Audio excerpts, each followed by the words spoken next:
you want to start streaming? Heck yes. Oh, I did the wrong thing. Oh no. There we go. It's all good. It's all good. It's all good. Wrong thing. Wrong thing makes me sad. Sad. Okay, good. It should be playing just fine now. It I should. hope. Yo. God. Is it? Oh no. It's playing. Gotta go It's check good. it. It's live. It's live. Hooray! It's live. Yeah. Yeah, there we go. That's what I was hoping for. That is. Okay, 1 second. I gotta post on Twitter, be like, "Happy birthday, stream."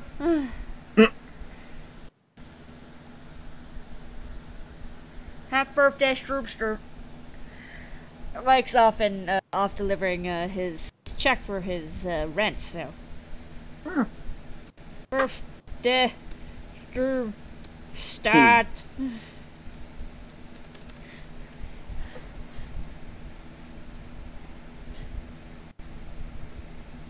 There we go. Birthday, Stroop, start.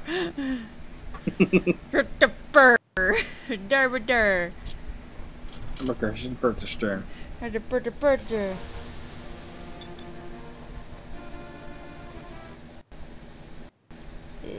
1 second. Oh my gosh, it's birthday storm. Oh my god, it's birthday storm. Let's still check on this stuff. Ah, the audio for freaking. How do you fix issues with audio on freaking visual voice chats? Oh. Because that's the issue I'm now running into.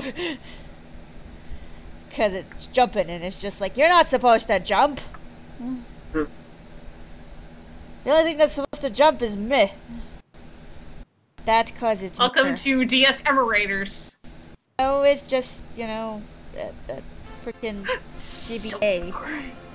It's just GBA. That's the problem. I might just say fuck the sound. I should adjust my audio.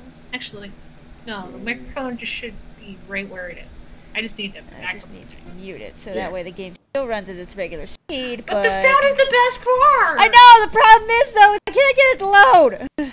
Without it being all choppy! No. Why not do the 44 kitabips? What? No, it's just on the emulator, that's the problem. Oh. And the 44... Yeah. I'm actually down at 22, to be totally fair. But that's bad. That's what makes it choppy. Well, fine. I'll put it back up, and then I'll turn the audio back on and see if it sounds good. So it should sound better. It sounds a bit better. Eh. No, it's still jumpy. I have no idea how to do. You know better. I know sports. It's still droopy. Yeah. Well, that's an emulator. Yeah, but I've used this emulator where it doesn't do that. Well, it's kind of like how it would be jumpy if you were recording, only recording twice because that's streaming. That's true. Yeah. That's. Oh. What? Don't question anything. Oh, you had frame skip on? For a moment, yeah. Yeah. That's a little better, but not by much. Yeah, I was about to say, like, oh, frame skip could do that. It's like, surprise! Not in this case. Haha! Options, how do they work? I have been good, Hayden. You know. Also the Oh yeah, that didn't occur to me. Let me give it more priority. Oh yeah. There we go. Maybe it would ease the bandwidth. I don't know. If somebody else hosted the call? Nope, that fixed it! Yay! Giving it high priority fixed it. Nice! Right. At least well enough that it doesn't matter. High five, Task Manager. Boop. Badgers? High five, Badger. No, wait, I can't name myself Mayrune. It'll be too long. Damn it! Oh no. Then I'll go with what I named it on my actual, game file. Murray? No. Remember, the stream's a little behind on where I am. It's true. Yeah. I just wanted to make a sheep joke. Yes, but it's half birth. Hi guys, half birth. Have birth. Half birth. Have birth, we'll stream. Happy birthday. Homemade story. A long time ago, in a galaxy far, far away in a timeline that's way different than ours, when the world was on the verge of being swallowed by shadow. Ah! No! Shadow!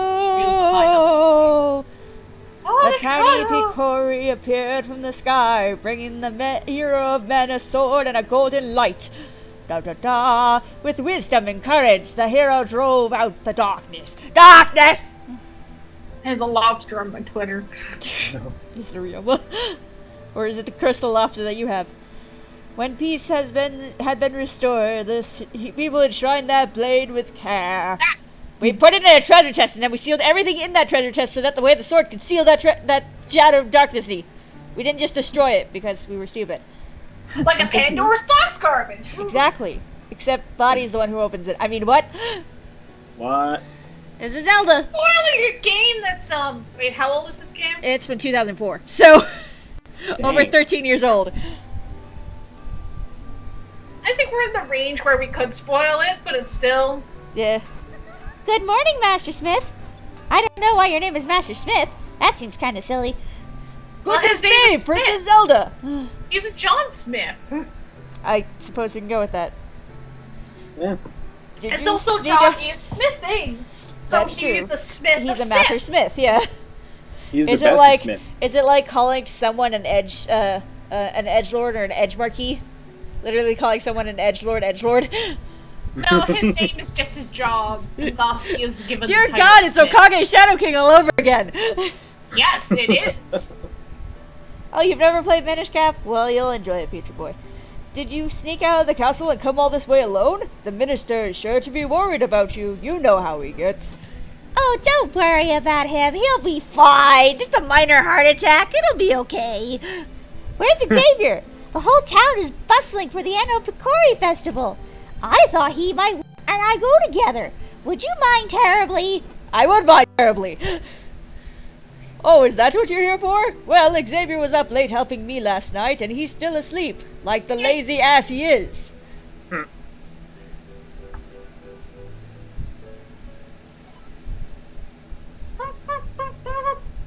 Oh wait, I should shift the microphone over. It's just a pleasure. there are people But I do have an errand at the castle. Yes, that should be fine. Xavier! Time to get up! No! I don't He wanna! rolls around in bed, pulls blanket overhead. No! I don't wanna get up! Xavier, time to get up! Can't make me! No, Mike's actually not in the call right now. It's because he's not going to be in the call until later when we can do story time, because he went off to go pay his bills. Yeah. You went up to be an adult somewhere. Don't Yeah. Hi, Zelda! Why did you sneak into my house again? I mean, what? think. It's not sneaking. There's a permanent invitation. Princess Zelda is here. Oh my god! She'd like to know if you joined her at the festival. Yeah, Xavier, come on! Let's go check out the festival together! Master Smith already gave me permission to take you! But I want to sleep more. Yes, after all, the festival only comes once a year. Go on, have fun. And while you're there, you can do me a favor. Of course, that's why you're sending me.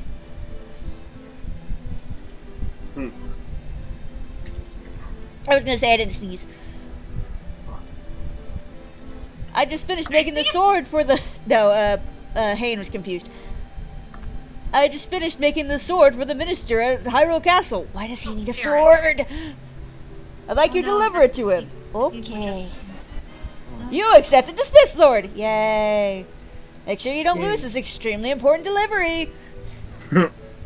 And don't use it on anything nearby. That would ruin it. Yeah, gosh, you don't want to use it on a bush to make it easier to go places. This Or is the just blade whack that will against be presented to the winner of the competition. Why do they need a blade? Don't lose it, and while the two of you may be childhood friends, remember, Zelda is the princess of Hyrule. Dad, are you telling me not to hit on her? You watch her. Watch over her. Don't let anything bad happen to her. Dad! Fucking knock on some goddamn wood! This is a goddamn Zelda game! Your dad said he's out of your league. Master Dang. Smith, quit worrying. We'll be perfectly safe. I hate you. Come on, Xavier. Let's go. Check out the festival. And off she goes, not even waiting for me. I feel it's important to mention beforehand that door was actually locked. Like it actually had like a locked door. What's with your voice? No, Pager Boy, no. Xavier! Over here! Just gonna leave off the ledge. Because I'm like that. Xavier, hurry, let's go! Hey. Can't even roll. Over here, come on, hurry up! Wait, yeah, I can. What am I saying? Hey, you can always roll. Yeah. Well, here we are, the town of Hyrule. Why is the town called Hyrule? I thought the kingdom was called Hyrule. I'm so confused. I don't know. They never really explained it, and it's not really needed to explain. Maybe he's telling you not to. Maybe he's telling you not to hook up with her because of her voice. Here we are, Xavier. Doesn't it look fun? Come on, let's look around. I have to give her an obnoxious voice. I love Zelda dearly in this game, but God, I have to give her an obnoxious voice. Hello, dude. Welcome to the Picori Festival. They say that every 100 years the Picori come to Hyrule. This is the 100th year to the day since the last time the Picori were here. Yay! God, this is the reason Van Gogh cut his ear. Oh my God. What? Well, because Van Gogh cut his ear. Oh my God. There you go. Xavier, it's a storyteller here. We should stop and listen to. Oh, what's over there? And then she runs off. Long, long ago, and then even longer before that. I don't know how long. Probably when the dinosaurs were around. Can't keep focused. I can't blame her. Neither can I. Evil creatures appeared in the world of humans. They were powerful, frightening beasts, and they created such trouble. But then the Picori came from the sky. Little tiny people came from the sky, bringing humans powerful magic. With the magic light force and the Picori played, the beasts were repelled, and the world of humans once more knew peace, thanks to the Picori. It definitely wasn't a mass hallucination. So as not to forget our gratitude, we hold this festival each year. Now remember, little ones, the Picori only appear before good little children. They're like Santa, but less goddamn picky. If you only do bad deeds, you will never get to see them. So be good, and they'll put grasshoppers in your shoe. Oh. That reminds me of the basically Zelda thing that Jill Pock was Yes. Corey, you're smoking! So the Picori are real! My father always told me they were! Do you not see little openings everywhere? Never mind. Oh, look at that! Just runs off. Okay. Only once every 100 years does the mystic doorway open. Yes, I will make the green you-know-who a tsundere. This is the door that links the human world to the world of the Picori. When this door opens, the Picori can enter our realm. And guess what? This marks the 100th year since they last appeared here. I'm sure something wonderful is going to happen at this festival. My God, you're all just jinxing everything. Wait, I have to. This is the typical trope, though. Yeah. I have to. Year thing happened. Oh yeah. Nope, never mind. Bad thing happened. Everything bad happens. I've been on the road for a while. I came back in time for the festival. It feels wonderful to be back in Hyrule again in this joyous time. I must put these feelings into verse. Oh gosh. Say, wasn't there going to be a sword fighting tournament at the castle? I wonder who won this year. Oh wow, over there! Oh my gosh, Zelda. Zelda, calm down. I'm coming, I'm Zelda. coming. Oh God, we have a winner! Oh my, Princess Zelda, you won the grand prize in our drawing? Wow! As if it wasn't totally expected! You get your choice of any of these wonderful prizes. What will it be? First, we have this lovely heart-shaped stone. That is a heart container. That is a heart container. Next we have Nope, we'll never this get it. magnificent gem, and finally there's this Look at the shitty shield.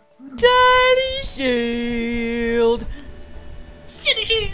So, which one would you like? Let me guess. The jewel? Oh, but this heartstone is very cute too. Choose whichever one you like. The shield is adorable. I think I'll take it. Twitch.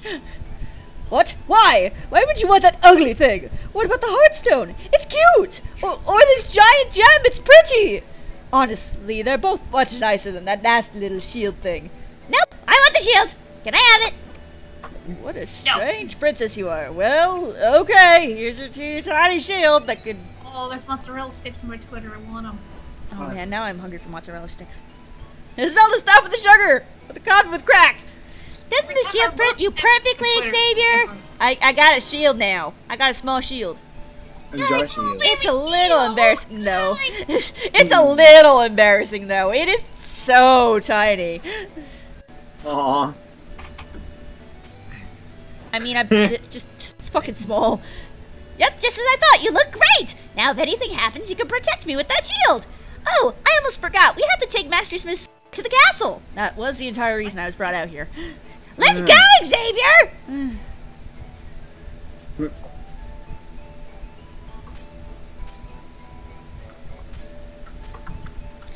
I got a shield. Shield! Push.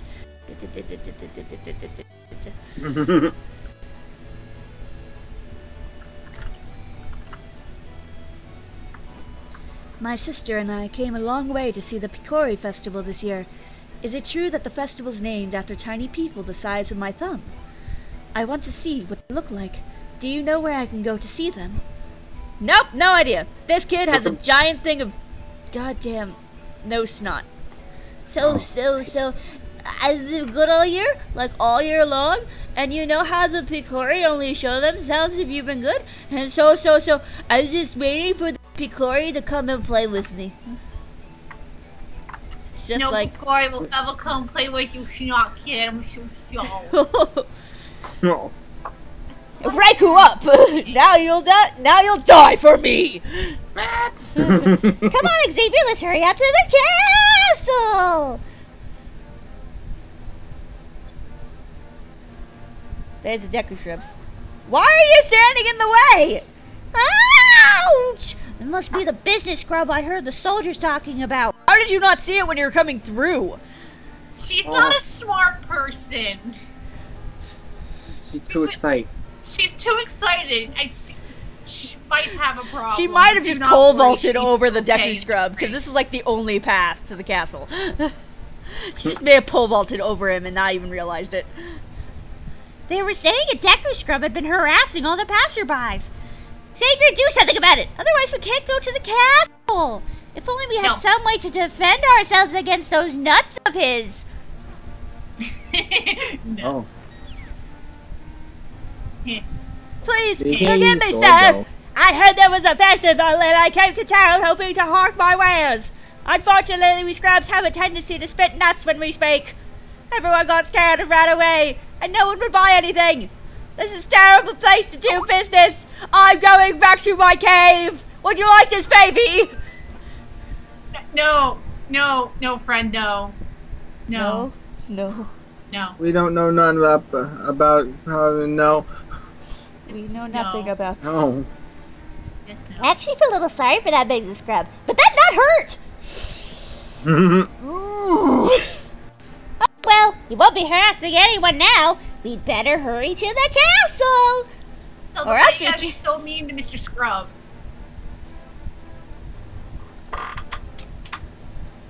You have to be so mean. Why is it happening? Welcome to Hyrule Castle. I will wield my shield up as I... Look, it's the minister. Now, yeah! Oh, Xavier! You brought this on, did you? Then, as minister of the Kingdom of Hyrule, I, Pot-Ho, accept his blade. You came just in time. The award ceremony will begin soon. I'm sorry, Xavier, but I'd better go. I have to prepare for the ceremony. I had a good time at the festival. Thanks for coming with me. We were there for like 10 minutes. Since you're here, Xavier, why don't you join us for the award ceremony? Now I'm just changing his voice. I think Esperova took over. I'm Esperova. Becoming a Deku Scrub. Yes. He's becoming a Deku Scrub. Do you know about that sword, Xavier? It's called the Pokiri Blade, and it locks much evil away in that chest. Yes, say this louder for the evil villain to hear. I thought that was the Master Sword. No, the Master Sword isn't in this game. This game came out like 14 years ago. I played it like 16 years ago, so... I don't know. How?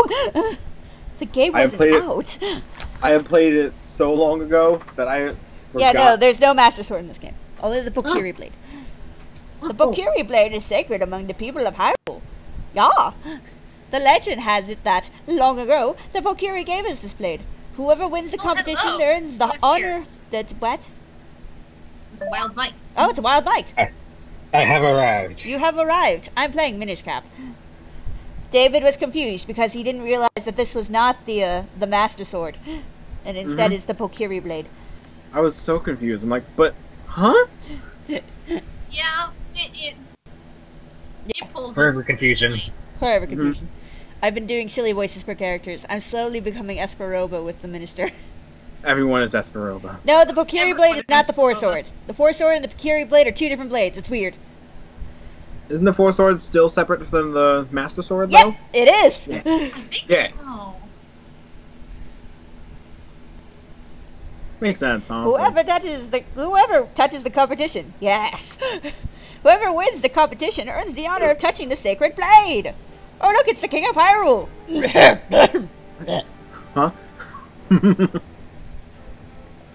Let the award ceremony commence! Vati, champion of the competition, you may approach the blade! Anyone with a V in their name, game of fantasy, usually is a bad guy. Yeah. Generally, but yeah, it's hard to tell right about that now. I'm sure he's a reasonable dude. Yeah, I'm sure. You know, he's got purple hair, purple robes, What if he isn't, though? ears, red eyes. Wait. To think things would go this well. The Pokiri Blade and the bound chest spoke of in Hylian lore. This chest must hold that which I seek. I'll reveal you its contents now. And now time to Smack! Sweet, I love presents. I love presents too! Happy Don't birthday! interfere with me. As Victor, and as the person whose birthday it currently is, I've earned the right to approach the Pokiri Blade. I've been waiting for this moment. I've been waiting for this!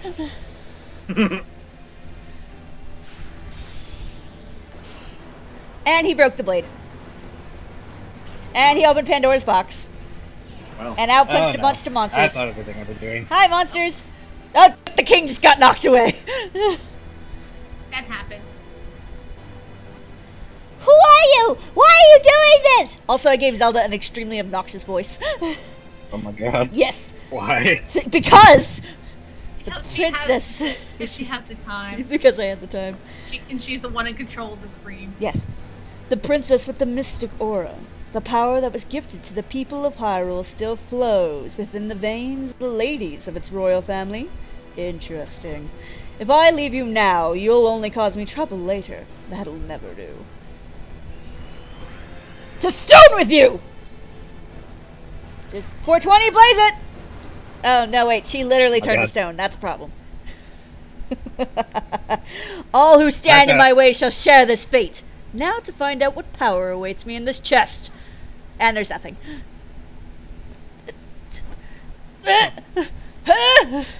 Empty? There's nothing in there but a rabble of monsters? What is the meaning of this? Well, I know the force I'm after is somewhere out there. I'm in no hurry. I can take my time searching for it. Dude, you just admitted that there's holy mystic aura around the females of the Hylian line. Why did that not occur to you that meant she had the... Never mind. Also, I'm staying asleep. It takes him a while. Because Vani doesn't think things through. He just kind of does whatever the fuck he wants. That is true. He kind of just jumps at the opportunity to do something crazy. Also, if I don't touch anything, Link keeps sleeping. Aw. Giving him a Let him nap. rest. Just gonna give him a nap. Let him rest. While this maid just walks around in squares. I can't say circles because she's not walking around in circles. You can't do circles. It's grid-based. Yeah. I mean, I've been working with RPG Maker program and such. She's really cleaning that table there. She's doing her best, yo. Oh, well, she can't reach it though. Well, maybe if she moved a little bit more. Maybe if she worked in a 3-dimensional plane. Hello, maid lady. That would make this thank game a goodness. 3D game, though. Oh, thank goodness you've awakened. Master Smith is here as well. He's come to see His Majesty the King. I'm walking into a wall. Oh, shit. Shit's going down. It's the king. Oh, Xavier, you've awakened. Are you feeling all right? Stand at my side. The King of Hyrule is about to speak. Did I time it that well? That doesn't seem right. It is as you have all heard. A sorcerer named Vati has cursed my fair Zelda and turned her to stone. If we had the sacred Picori blade, we likely could have broken the curse. But Vati shattered the blade. However, I have not given up hope. Do you know about the Picori? The Picori, not much beyond what the fairy tales say. They're supposed to be very tiny, if I'm remembering correctly. To which point, how the fuck did they make a freaking goddamn blade that big? Very difficultly. That's a mystery. Yeah. I can only imagine that they. To be fair, they probably forged it in the volcano. Because I always thought those two people in the beginning part of the festival, the one with the red hair. No, those are from the sky, but they're not Picoris. Well, yeah, they're from the Sky Place. They're not Picoris, though. It's been a long time since I played this game. Yeah. Yes, the ones from the fairy tales. But the Picori are no mere legend. They most certainly exist. I mean, have any of you seen all these goddamn little holes throughout the entire fucking kingdom? Nobody No! sees them. Vati is not married! Shut up! No one outside of the royal family knows the truth about them. Also, nobody outside the royal family knows about the things that happened in Ocarina of Time, but, you know, I'm not supposed to expose that. The Picori, who forged the sacred blade, live deep within Minish woods. They should be able to repair the broken blade and reforge the sword. What? There must be them. We must dispatch the soldiers there at once. No, soldiers will not do. They will crush the poor Picori, for their feet are too big. The Picori do not show themselves to anyone but children, which means they're kind of a young hallucination kind of thing. But you know, we don't question it too much. Our soldiers could search for days and still find no sign of them. I see. If that's the case, then why not send Xavier? If Xavier has recovered, then yes, I would like to ask this of him. Please, turn my precious Zelda back to normal. Link thinks about Zelda. Hi, Link! Oh my god.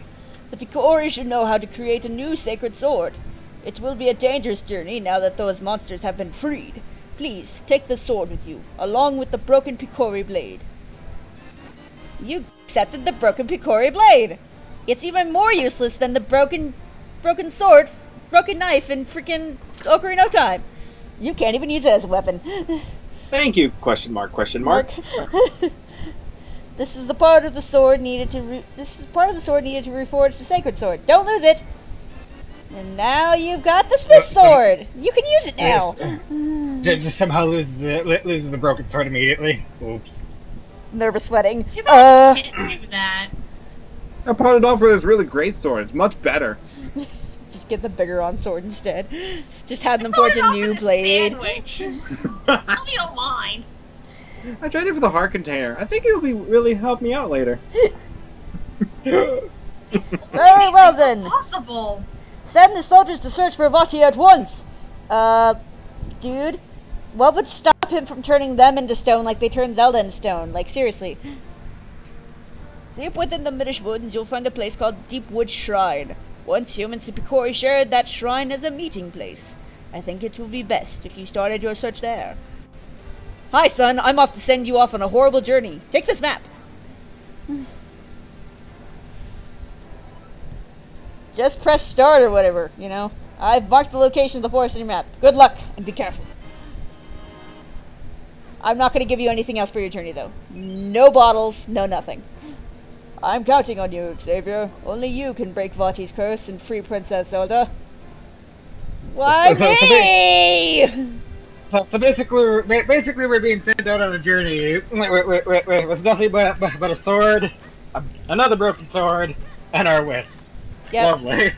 Well, and a shield. Pants. We do have a shield. We at least can minorly defend ourselves against nuts. I don't think we have pants on. It's always hard to tell when it comes to the various links throughout time and space. Well, we're wearing boots. We're probably wearing leggings at the very least. Probably. Because that's what they... Piece. Yeah, because it's by the same people who did that. But I always wonder that personally. I'm like, are they wearing pants? We could be wearing a Mark skirt. Construction workers! The Nine's Mojo! I'm head carpenter around these parts. Oh my god! The King of Hyrule himself has entrusted me with this project. See, the sorcerers attacked, tore things up pretty bad around here. You know, kid, you shouldn't be playing around anywhere around the construction zone.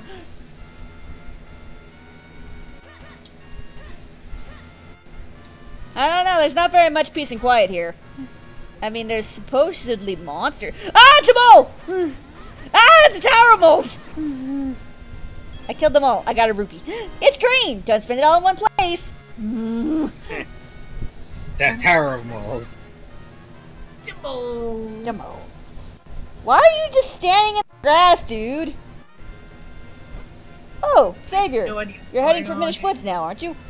Leave the monsters that free to us, and go find the Picori.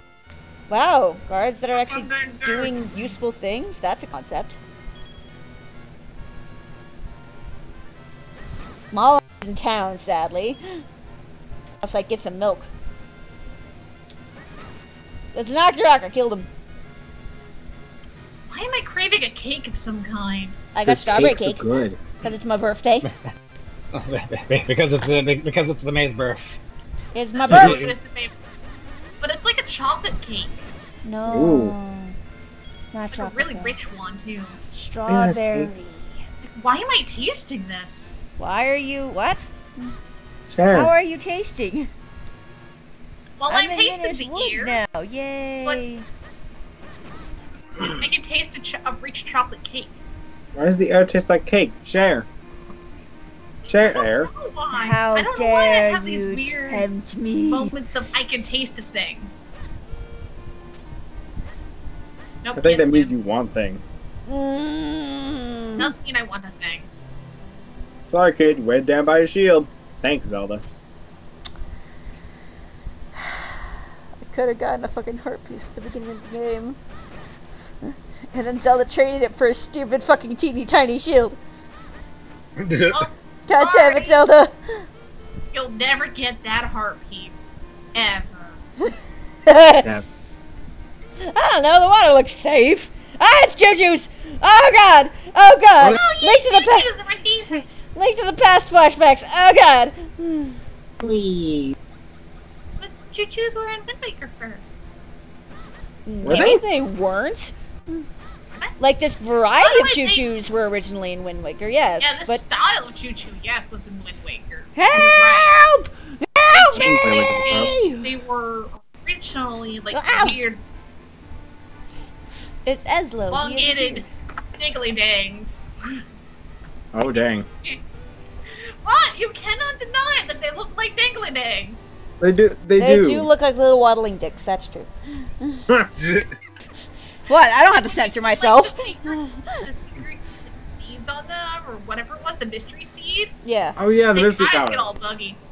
No, if you use the magical powder, it's what turned them all wiggly and scaly and blah, blah, blah, blah, with giant lips. In what was it? In Oracle of Seasons, you can put like I think one of the powders on it. Probably. One Yeah, of the the magic seeds on powder. them, and it turns their eyes all buggy. Yeah, that's a reference to a Link to the Past. Oh, that makes sense. Yeah. Oh, won't someone help? Won't someone stop them? Ah! Help! Somebody! Can anybody help me? Not that I want No. anyone's help or anything. No. Well, screw you. I'm gonna get the heart piece first. You got a piece of heart. Yay! Yeah, this water looks safe. I can jump in it. But okay, never mind. Water is not safe. Right. No. When do I get the cake?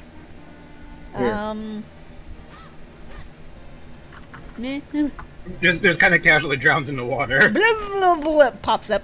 Casually drowned. I'm fine. How does one casually drown? Like Link? I don't know. I can't do there! Hey, don't just stand there, do something! Ah! What's wrong with you? Do you like watching me take this abuse? Help me! I don't know, it's pretty funny.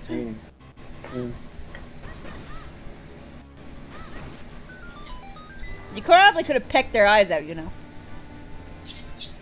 Ooh, well done, that was close. Not that I couldn't handle them myself or anything, baka. But that's beside the point.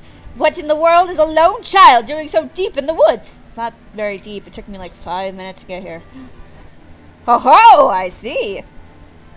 The Picori, you say, and Vati. Ha! That name sounds familiar. Vati's cursed someone? What? The sacred blade? No way! Is that so? I see. You know, you and I have quite a lot in common. You see, I too am on a quest to break a curse of Vati's. And you say that the reforging the sacred blade can break his curse, eh? He's Canadian. He's a Canadian tsundere. Well, then you have found yourself... That's pretty hosey. Well, then you found yourself a companion, my boy. My name is Ezio. It's a pleasure to make your acquaintance. Okay. Wait, I say. You walk so quickly. Too quickly, in fact. Can't you go any slower? Surely you've noticed that I have no legs. Nah. What? What are legs? What, is there something on my face? Quit staring, it's rude. Alright. You want me to move slow? I moved slower for you! Boy, take a good look at me. Do you really think I could walk that fast? No, I mean you're hopping. You do all the voice. Ah! If it isn't one thing, it's another. You are a troublesome boy. You're the one who decided you wanted to come along with. Oh God! Oh God! Ah! He's on my head! Oh God! I'm gonna feel my blood coming out. Oh no! Oh no! Oh no! Another fucking parasite! Calm yourself. There! Now you can't possibly leave me behind. My, it's quite comfortable up here. More comfortable than it looks, surely.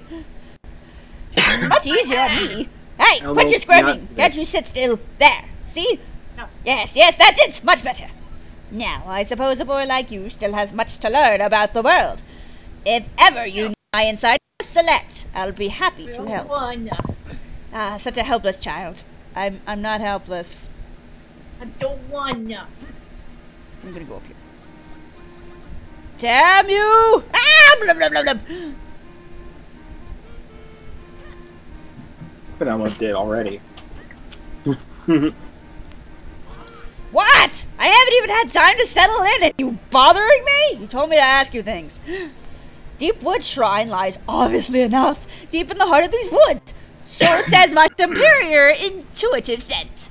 Now get a move on! Okay, fine, no. Jesus. I got a heart! Eats heart.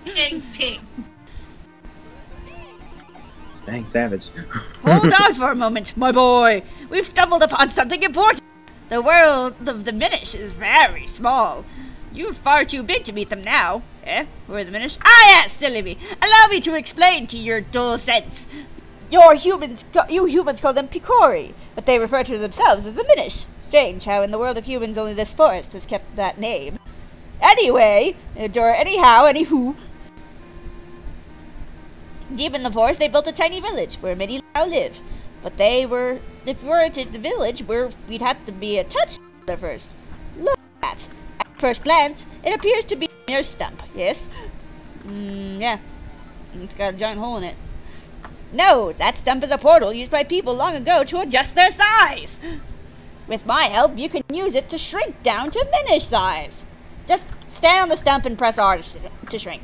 To return to normal, stand next to the stump and press R. Get me up there and we'll give it a try. Nah. Nah. Oh, damn it. Okay, fine. Yay. Oh, woo, woo, woo, woo, woo. Can't skip this. And now I am tiny. I can't type today. Whoop, whoop, whip, whomp. It's hard. I am And itty Tiny bitty. Link. I am itty bitty. Welcome to the world through the eyes of the Minish! Bet you weren't expecting this shit. Now, aren't you glad you saved me? No need to thank me, though. I mean, it's not like I wanted your help or anything, Baga. Portals that reduce your sight are all around in different shapes and sizes. If you want to return to normal, stand next to a portal and press R. But there is one thing you must know. Being Minish size is full of dangers! Mere puddles at your normal size are bottomless swamps to the Minish. And as your companion, if anything bad happens to you, it happens to me too. AKA, don't fucking get me killed, you little ass! So proceed with caution, my lad. You need to be so mean, Elmo!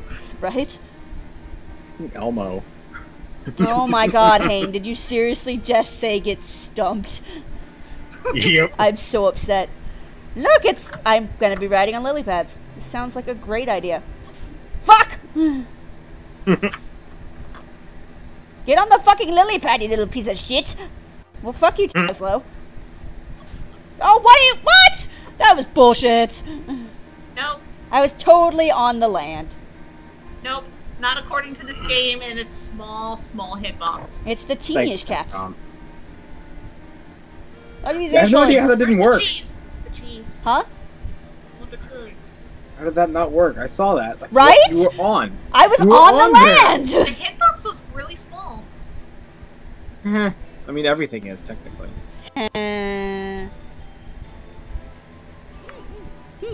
It appears we have found the Minish village. But I'm just gonna go put it in the box.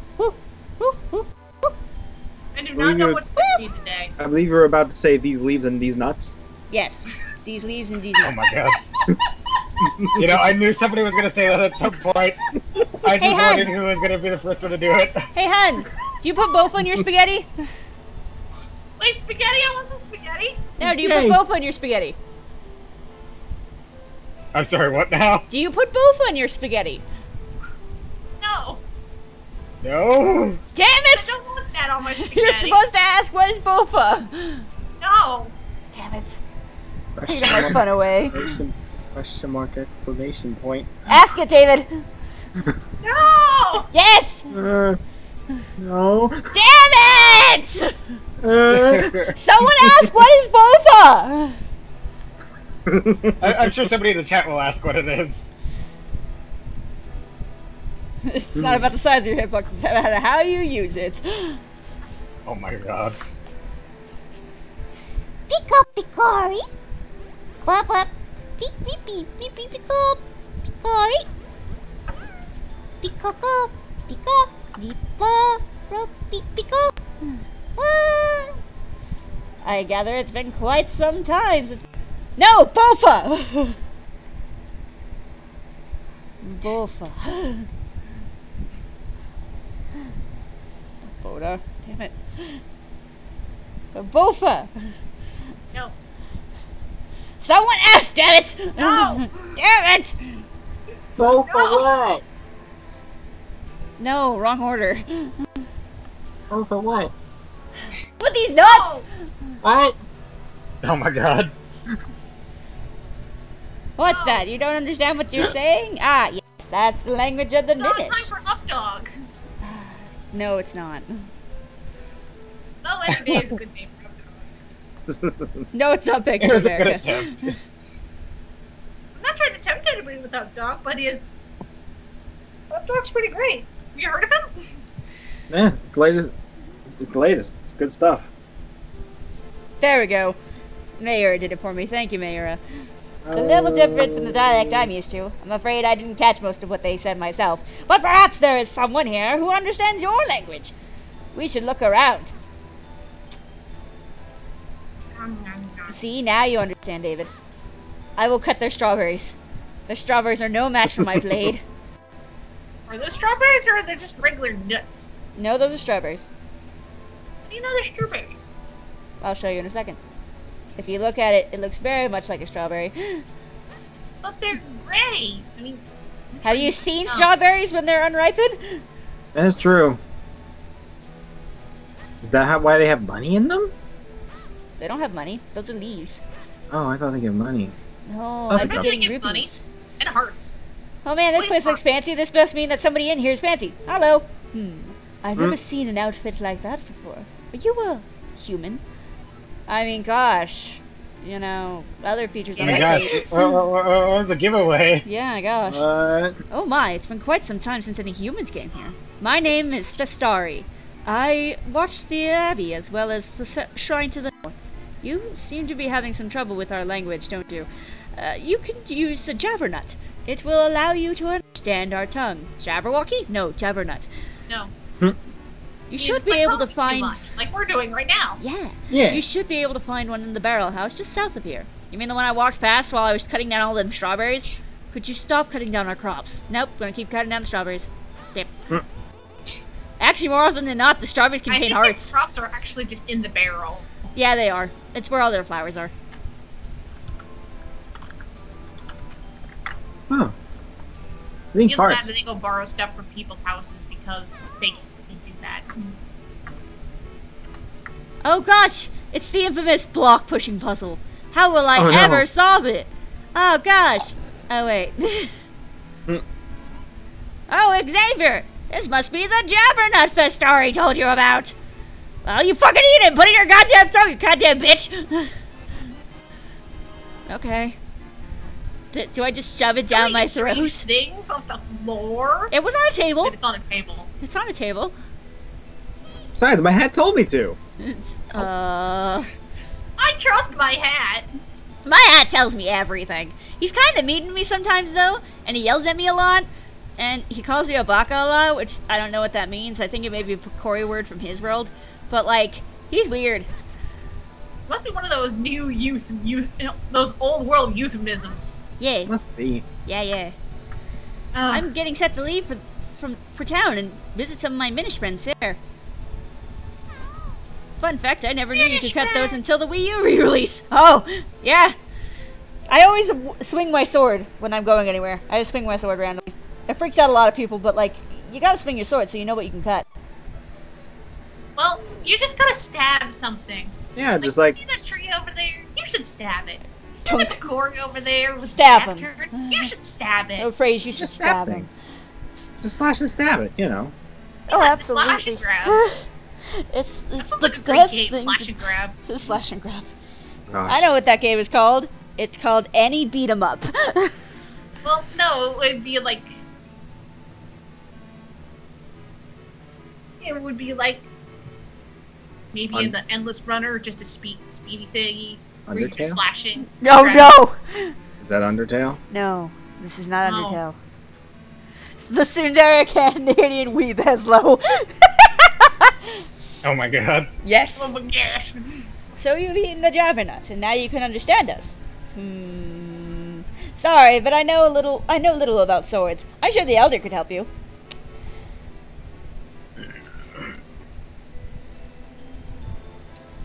Hane, immediately retract that comment. I'm good at the stabs. I can stab well.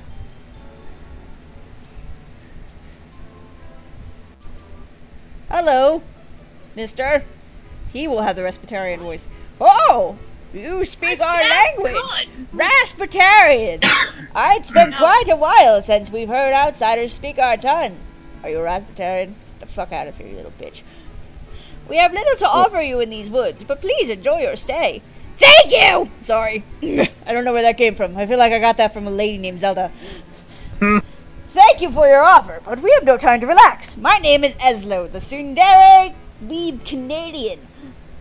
Minish, from a different realm. Shut up. This child is Xavier. I'm currently riding his head, because I have been cursed. We need to break a curse that has been cast on the Princess of Hyrule. To do so, we'll need to reforge the broken Picori blade. Ah, yes. And you've come here now, hoping to have the blade reforged? Well, sorry, I don't have a goddamn fucking smithery here. Well, if that's what you're after, you'll need 4 They're gonna do it with magic. Why else do you think we do anything here? I mean, do you see this? I'm a goddamn seamstress. I wield a He fucking... just likes that. He just likes holding that giant threading needle. With a thread in it? With a thread in it? Yes, He it is makes currently him feel very stitching his own fancy. hat. He doesn't know how to use it. He's currently stitching his own hat as we speak. Just by the time you come back, his hat's just like That's his. hilarious. Yeah, I was If you gonna say look his at hat just is on, like there's a huge extension of his hat and like a winding like circle around him. He's like, "Hello, welcome back." These elements are the crystallized form of the energies of this world. Why 4?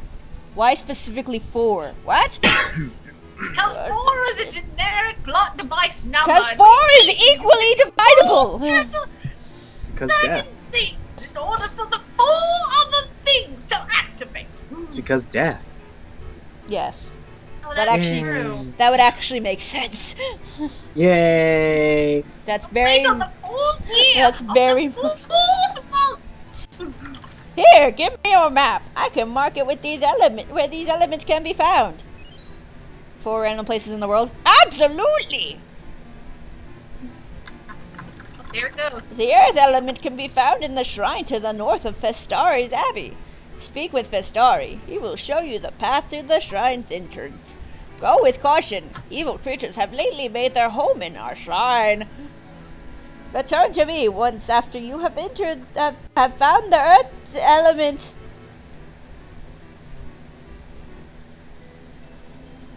I was like, so? This is good. It's a trending needle. It is a threading needle. Oh god, its own Castlevania-esque platformer game. Okay, so I feel it's important to mention.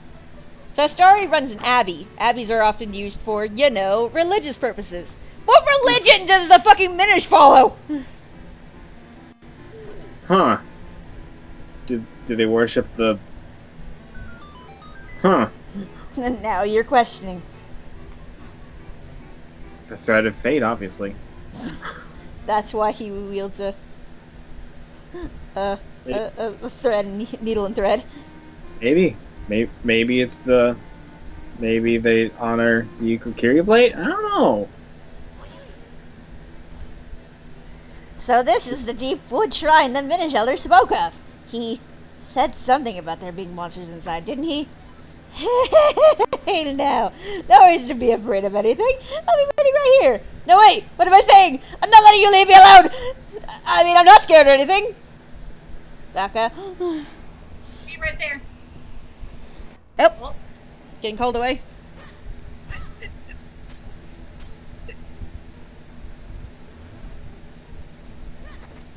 The heart-ripping religion? Oh, God.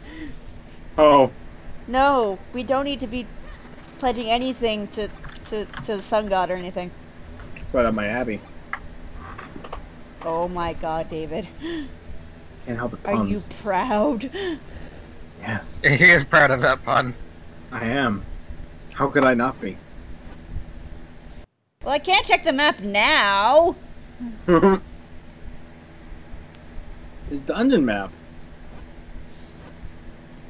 Oh, yeah, that looks like a green snail. Now, I always thought it kind of looked like a snail, like it looked like a thing of wind, actually. You know, because It's a wind. It's wind. Wind snail. I'd have to see it again. I can show you once I get out of the dungeon. I don't feel like going out of the dungeon right now. Yeah. That's the locked door here. See if you can find a key to open it. Okay. You already got the key. Oh god, there's snails coming down from the ceiling! Oh god, kill the motherfuckers! No. Oh. Sluggy friend! Whee! Do you see that lever? I think you should be able to pull it. Just stand in front of it and press R. Grab it and then press the down button to pull. Yeah, but you don't actually get the green element from this one. You actually get the purple element, which looks like a thing of mountains, which is pretty funny when you think about it, because you actually go to a mountain region later in the game, but you end up going through a volcano and get the fire element in that one. Oh. That's a little, mixed up, but okay. Yeah. No, David. I mean, It's something that's weak to salt. Come on now. It's a slime. That's true. With salt. Just salt. There's though. shrooms! There's shrooms! I can't kill them. Oh. I love the shrooms here. Whoa, look at the They're size of that precious. barrel. Oh, right, Oh, dang. right. Celia, it's not, we're just small. Yeah, you know, like you told us to be. Like, the shroom enemies are so cute here. Though, if you hit them, they don't like it. They don't like that very much. You can't do anything with them, sadly. Jack. But it's nice. Go poke them. One Give them a little poke. I think something's consuming my RAM other than OBS. It had a moment. I thought it was Eat all the RAM. Mm. No, don't eat all Okay. the RAM. I thought for a second that it was Skype browser and I was afraid for a moment. Fucking Well, shrooms. the only thing we can do to help that is nothing. Well, I was gonna say you can't do anything. I had to literally close out of something to fix it, and I don't want to close out anything right now. Yeah, because you need to look at the chat, and Well, the thing is, Chrome's not even taking up that much RAM, so. Oh, damn it! I got Well. distracted. I looked away and I jumped off the ledge. Oh no. well, there goes the ledge grab. Ledge grab is only in in Metroid Fusion and Zero Mission. Come on now. True. Come in. Also, I think this may be the only dungeon where you can get 2 items. Is it? Yeah, because you get both the lantern and the gust jar. Hmm. No, wait, you don't get the lantern in this dungeon. What am I fucking saying? I'm drunk. Wait, don't you get your lantern from your Smith Master Smith? No. No, that's in the other game. Yeah, you get the lantern actually during the ice stage, I believe. That would make sense. Get what you get where and when. Well, then we could use that window of the barrel. Oh well. Yeah, we can use the wind jar on the barrel. That's all that really Yay. matters. Yeah, I remember the wind jar being somewhere. I think it's here. It is here, because you have to Yeah, use it in here. order to fight the Choo-Choo boss. I Huh. mean, what? And deal with the mushrooms. And you with the Mushrooms. mushrooms. Don't And like all the powder everywhere! So much Yeah. powder, my goodness. and then I can make terrible, terrible jokes. You know the ones. You know the ones, guys. The good You know ones. the ones. Is it beat a blow? Um, Oh my it's god. about that level, why not? It's gotta be beat a blow, man. Gotta use them beat a blow skills. Oh. Aslo, I don't need your help, it's fine! No, I need to tell you everything. I hope you take pains to remember. It's just like, I don't fucking... believe you are a competent hero. I don't think you solved this puzzle well enough. Dang it, Professor Oak Winslow. You are close. Fucking Oak, get the fuck out of here. Ow. Fuck you for judging my goddamn picture of Mew. You can go kiss my ass. Saying it's not a good picture. Fuck you. Pokemon needs to be centered. Oh, it was almost good. Needs to be centered. It's kind of blurry. I am going to kill you. And it's just like, goddamn, Professor Oak, why? This picture of a Bulbasaur looks weird. It's a Ditto, Professor. Failing marks. Deep sigh. Thank you, Professor. I appreciate this immensely. Thank you, Professor.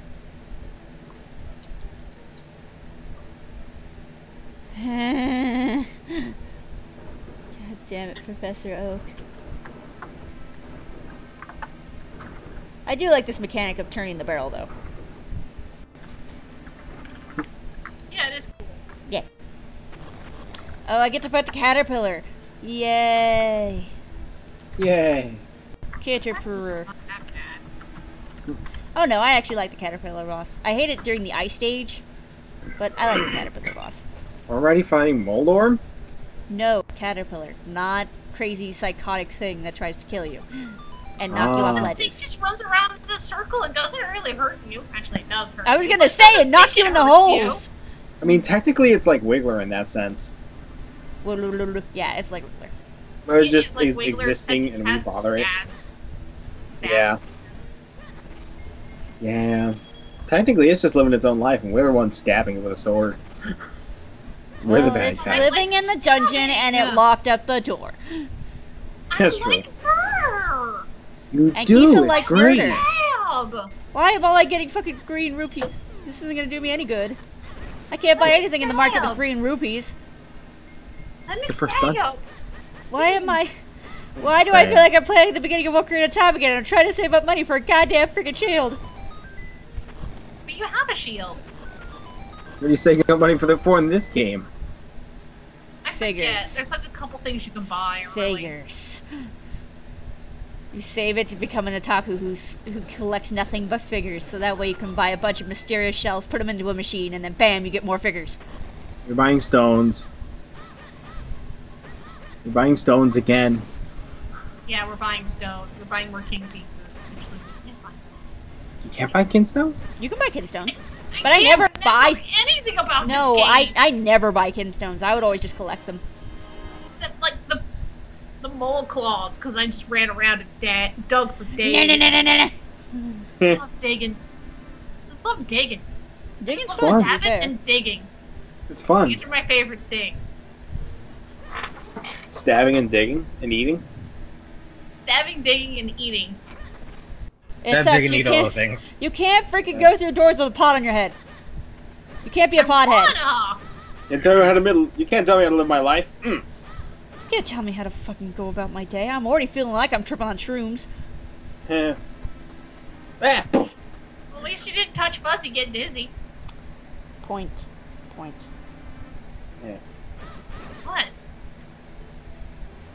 The German. Whenever I think of Touch Fire gets dizzy, I just remember the German name for that stage can be abbreviated as LSD. Oh my god. Nice. Interesting. It's so they knew exactly what they wanted. Oh, of course. I'm glad they knew exactly what they wanted, because that's a good way of doing it. I hate this room because mushrooms and I don't have the goddamn fucking ah. Just Oh, try no. it. You don't have the goddamn Don't have the goddamn ah. Bring the It is accursed really hard to find. Just gonna push this door. No, Now I'm gonna go in this room and fight a goddamn wiggler. not allowed. I thought we were fighting Wiggler. Said it's a wiggler. It might be wiggler. I can't remember. Everything is a wiggler. Everything is a Mario boss. Finally, that actually is a Wiggler. Huh? I was gonna say that actually is a wiggler. It is a That worm. is an actual Wiggler. Ah! It almost Anger. cornered you. Oh That yeah, would've they're been bad. cute looking. Gotta hit his nosy. And then you Oh, no. hack at his heart, but ack! Shit! Yeah, Shit! probably. Ack lack! Anger. 1 second. He attack. He attacked. But he also defend? No. No, he did not defend. He attacked, but he also stroll around aimlessly. He does. His attack is on accident. But all he's doing Shit! is running around, Yeah! trying to like just nudge you with his nosy. He does damage to me. He attacked. He hurt. He doesn't know. He does know. But No, to be he fair, don't. you stabbed him first. This is self-defense. Ah! He's I very am dying. There we go. Well, if you die, there's nothing we can help with that. You're just dead. Did you even save yet? No, No. I just did a quick not for save. while. but Good. So you quick save state. Yeah. I save stated. Usually I don't have problems with this boss, but it's really hard to do with an emulator that's going half slow chug. Yeah. Well, it's true. That's the problem with like There, I killed him. running emulators I made him go boom. on a. I got a ghost jar. I can blow That is a slow. and suck. Oh. Oh my god. Dang it, she Well made the then. joke before me! Should do the joke. No, I can press B to blow. Oh yeah, now you can because you set it to the B button! Exactly, that's the greatness. Wait, you can set your sword to a different button? Yeah, Yeah, You can go around without the sword? yeah. yeah. It has uses if you do that sometimes. Alright, swordless one, let's go. No. Fastest run. No, No, swordless you rock. can't be Attack with the pacifist. gust jar. It's kind of hard to do that though, sadly. Attack with the gust jar. You can kind of. Also, kind of hard to do that. You can do it though. It is. It is possible, but Bam! it's kind of hard. It is hard. Yeah. I don't know. Been doing it pretty well.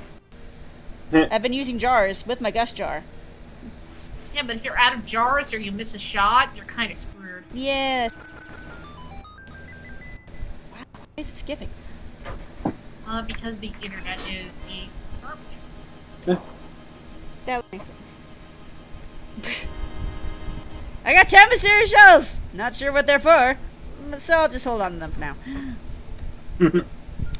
Because that doesn't sound like a hoarder or anything.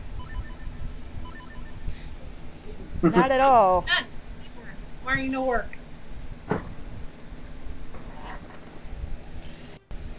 doesn't sound like the behaviors of a hoarder or anything. Not at all. Of course not now.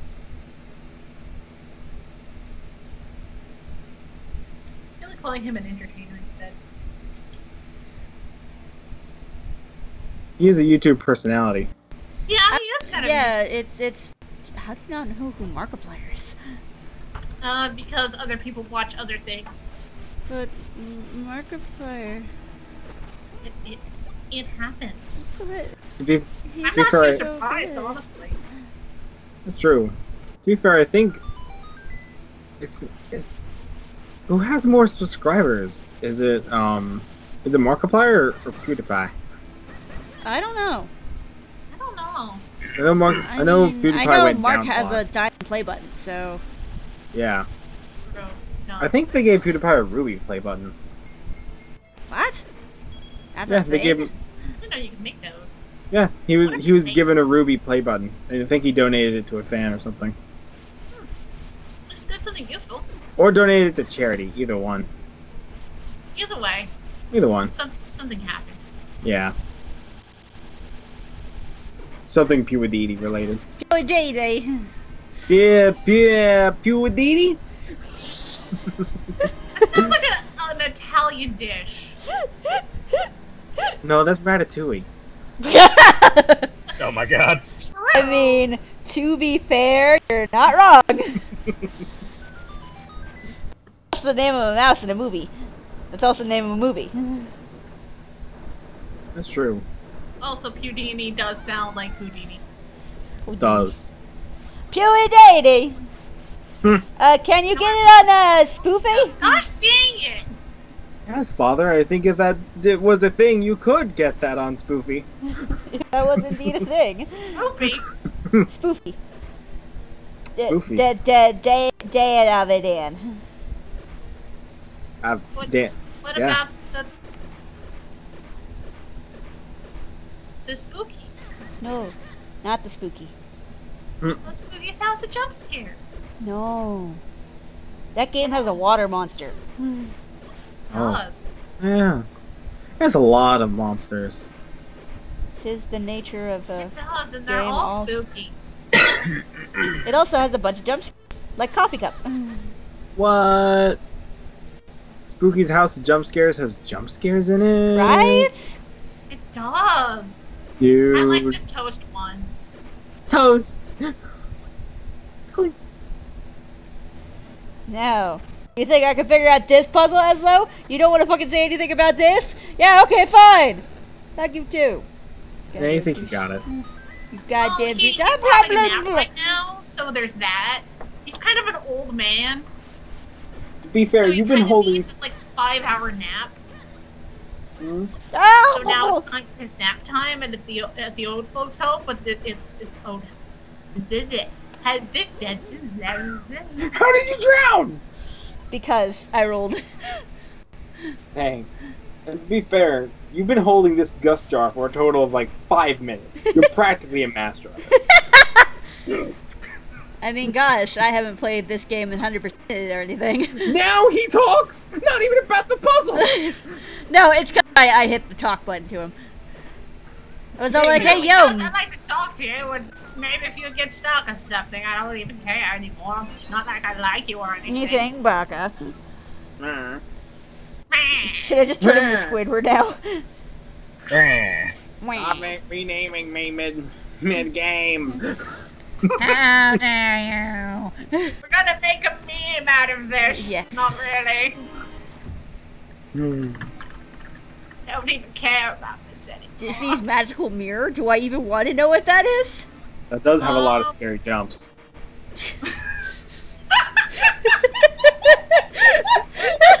Oh my fucking god. Actually, I did want to play that. Set up itself. Actually, I did want to play that game when it came out. Disney's magical mirror. Yeah, it was some like a Disney title on the GameCube and all those other ones. There's a lot of games on the GameCube. Not Yeah, as much as I it would looked like. pretty decent. Also, snails are falling from the ceiling. This is fine. As low as level 50. No. Oh god. David, your luck earlier. Your luck the My other day luck. was just crap. You Oh. should have gone for a red first. Oh gosh, I'm stuck. Oh. 5 rupee. That's kind of nice. Yay. I have a shot!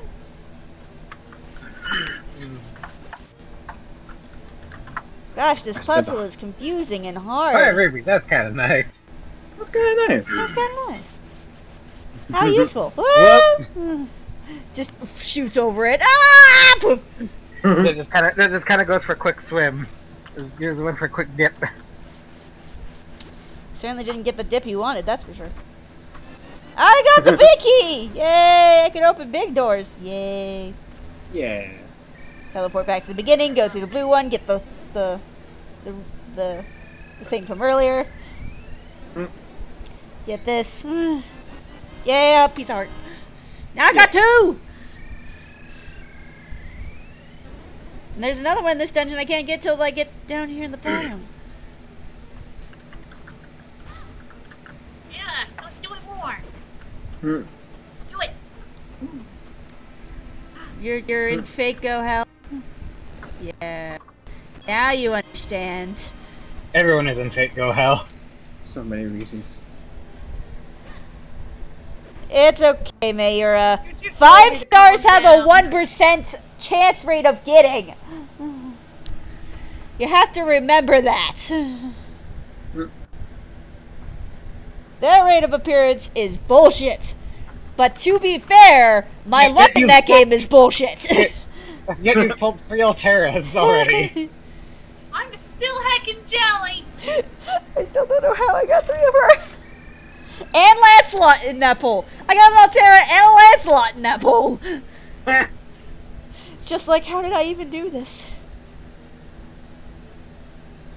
I don't understand. Don't mind me, oh wait, I'm an idiot. I know where I have to go. I have to go up here.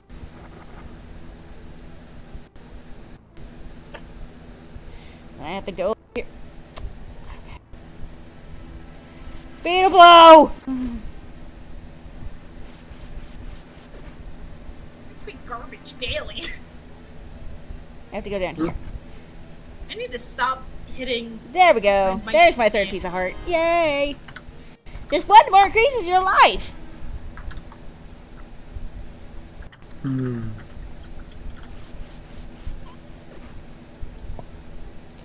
How do these pots keep reappearing? Magic. Huh. Don't even ask questions. Just David's just like, huh, Huh. I hadn't considered that. Good power. Well, it is a shrine, so maybe it's magic or holy. Ooh. Wiggly hands. Frog? Magic ooh. Hmm. You saw nothing. I didn't fall in the water twice. Shut up. You totally fell in the water twice, don't even deny it. Shut up! Okay. Alright. That was a thing. Ow. Be quiet. I could blame it on lag, but it actually wasn't lagging. I just kept holding the left button. Ow.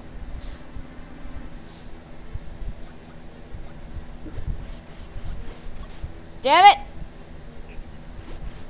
What am I doing? Yeah. I can actually just grab that.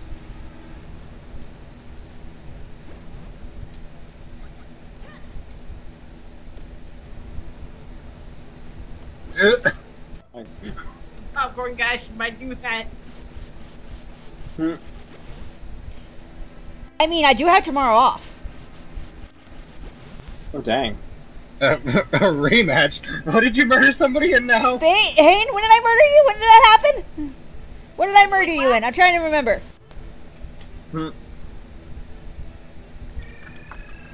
Okay, Preston, have fun. Take care, Clow. Bye, Preston.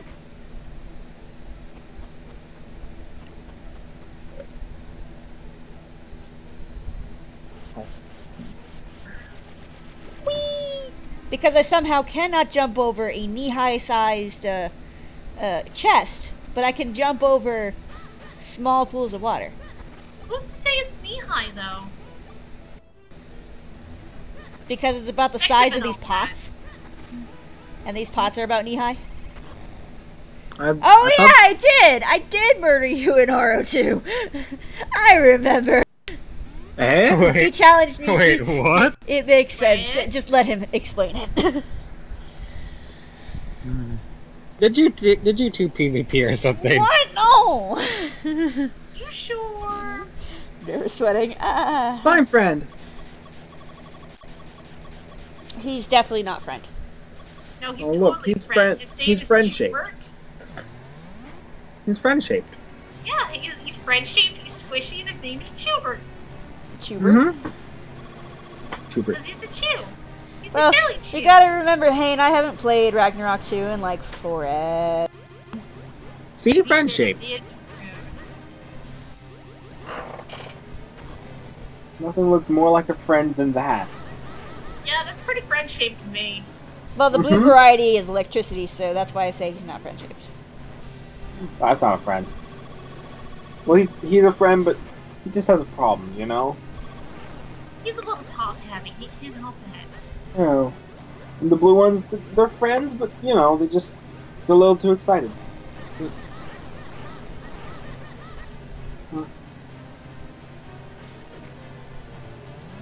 Oh no, he fall. Oh yeah, we did kind of just, you know, decide we'd want to duel each other, and then I kicked your ass. I do remember this. Oh, good to move with you. Oh Whoop, no! whoop, whoop, whoop, whoop. I did, and I'm a war cleric, which is really hilarious. But to be fair, man, I can solo dungeons, so... I remember when I played R2. Then I remember trying to do the Master Quest. Never again. I remember I did the Master Quest.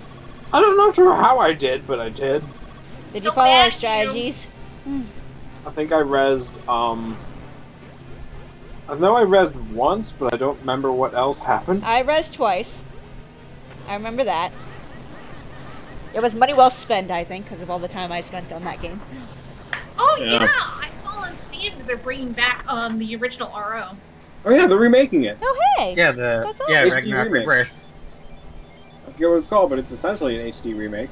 Nice. Ragnarok Rebirth, if I remember correctly. Oh. I have it. Wicked. Also, I now have the earth element. Yay! It's a purple spiky spike. I think it makes me think of Earth more than Death Spikes. Yes. Because you return Or to the flowers. earth after you hit those death spikes. The power of the earth is the source of all living things. The earth element is the embodiment of that power. Yay. Oh, hey, look, it's a heart piece. It's a heart container. Now my health has been replenished and I have 4 hearts. Throw his arms in the air. Yeah! And we got the earth element. You must go tell the elder at once. No, I'm going to save. And then I'll go tell the elder. Telling people, that's not what I do. Nah. You don't have to go back to get the reward, the quest rewards. You can just keep going. Just how it goes. Yeah, especially with bounty quests. You don't even need to go back to the board. It's Eh. just like, oh hey, there you go. You got it. We believe you. Just take your reward directly from the person you kill. Done. they have the bounty on. So you found the earth element. Holy shit! You're blessed with much courage and strength for one so young. I mean, I work for a smith, so, like, I got muscles. Yeah. Pulls up arms, just muscles where they're supposed to be just dangle downwards. Surprisingly bubbling. Your conviction holds strong head to Mount Crenel. Then you'll find a master named Malari. Malari! He's my cousin. Among all the Minish, there's no more able to repair the sword. If you ask him, I'm certain he'll reforge your broken Picori blade. I shall send word to him in advance. Travel safely. You are brave, but there are many evils now in the world. I'm going to open this curtain for you with my stick. Oh, thanks. Leave through this door here. It will take you out of the forest quickly. Right, Elder! We are in your debt. We shall head for Mount Crenel at once! Because that's totally where we're supposed to go. Maybe. I don't wanna. What's PSO2? Fantasy Star Online 2? Yes. If I'm gonna play Fantasy Star games, I gotta play with Mike. Green clothes and a mystical hat? Sir, you perchance be Xavier, the one who found the Earth Elemental? Wow, news travels fast. Dang, I'm impressed. You sure are. I've heard so many tales about you. I've only done one thing. I'm Bellari. Have you heard of my uncle Melari?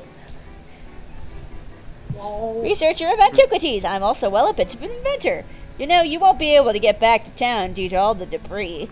Here, I have something that might come in handy. Take these bombs. Here, have these bombs. You can blow shit up. No. A little dark one can't be this cute. What? Oh. Okay then. then. The internet finds. What? Whelp. That's really all I can say to that is whelp. Exactly. Things the internet has. Holder of the sacred powers, we grant you the power of wind. Ooh, poof. Now I'm tasting cheeseburgers. What the fudge? How this Man, now I happened? want cheeseburgers. Like a really good one too, like on the grill Yes! kind of cheeseburger. I like how Eslo is all like, yes, this must be, well, I haven't the foggiest to be honest, but, I have no idea what this is. I thought I knew, but I really don't. I'm an idiot. Thought I knew what it was, but I really have no clue. If anything, the green elemental actually looks like a spirally stone on a leaf. Yeah, I don't have it to where links are turned off, so, you know, go right ahead, bro. Oh man, that dude was right. The pathway is blocked. Dang it. YouTube let me kite. Yes. YouTube let you Skype? Let me type. Oh, let you type. Let me type. Please. Ah! What? What happened? Oh, I set down a ball by accident. Oh. I didn't even kill the enemy. Yeah, back away from me, you little bitch. No. I want the patch. They want touch, oh no. Do not let. But I will touch. Eh. Oh my gosh, there's the soul bear. I hear her making noises. The Zobear. No. Must attend. Woo! And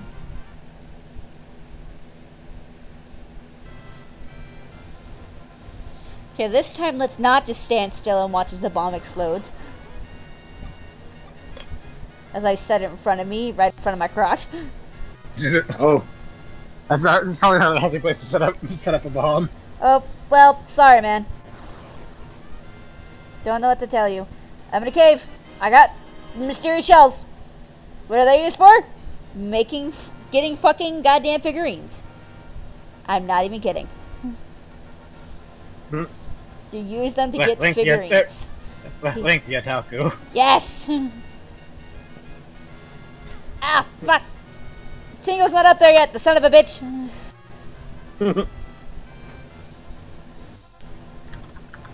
Oh god! I set down bombs by accident again. God damn it! Oh no! I'm just gonna save and stop playing, because evidently my hands are forgetting how to work. Oh no. What are hands? Jason needs DOMs? Oh no! Yep, there's the bombs. Yep, there's the bombs. Okay. Alright. Let's remove that. Yes. And let's, I gotta, phrase, I gotta, Ah. Ah.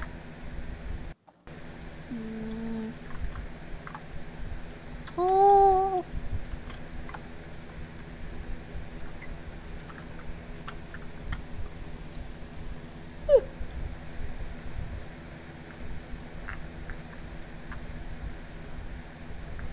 Okay, 1 second. Gotta move that. Yes.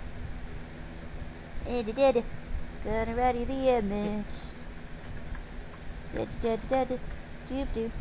I need a break from Minish Cap, because Minish Cap is very, very hard to do with an emulator. If I had a GameCube with the Game Boy Advance thingy on it, I'd do that, but I don't.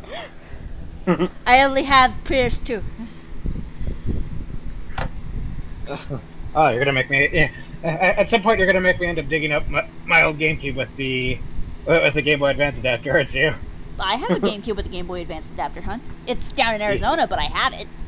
Oh. I also had like adapters to go into regular old into Game Boys or other Game Boy Advances, so that way you could play 4 Swords. That's why I bought 4 Swords. Hmm. Yeah. Yeah, it's really hard to make Ouija mad. You're gonna have to like work hard. Nice one. Nice. Good job. Yeah. I also have a Kirby here. Kirby's amazing and adorable. Kirby. And he's soft. Yes. He is soft and friend-shaped. Yes. Exactly. Kirby is always friend-shaped. Mm-hmm. That's the great thing about Kirby. Yeah. Yeah. I should go frost my cake real quick while Kisa's doing the food. Sounds like a good idea. Yeah. So, gotta find my copy of the Belgrade again. David has to find his, find the thing with the Belgrade again. Heck. Heck! The first Belgrade. Oh gosh. Because you gotta find the one on the internet. Oh no. I will be right back. Doug says heck. Doug says heck. Heck. Heck. Heck. If you guys feel like it, you can tell stories while I go quickly frost the cake and go to the bathroom and get myself some water. Yeah! Put that there. Oh my god. There I go. Unfortunately, I do not have good stories. What are stories? I have none. I don't have stories. It's a boring life. I don't even have books. What are books? Oh. No, I have books.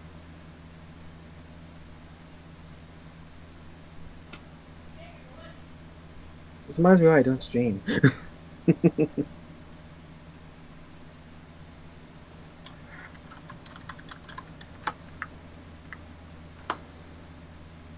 No worries, Hane. Is good.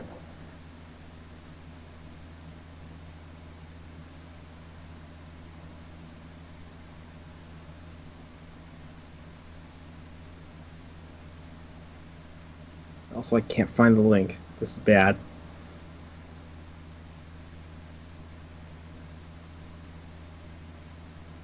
Yes, that is another good thing to be losing. Honestly, I'm not surprised. I shouldn't be surprised I lost it.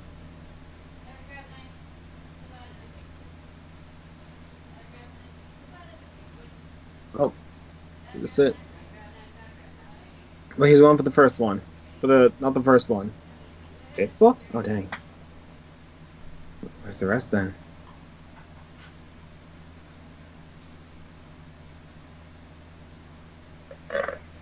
Hmm.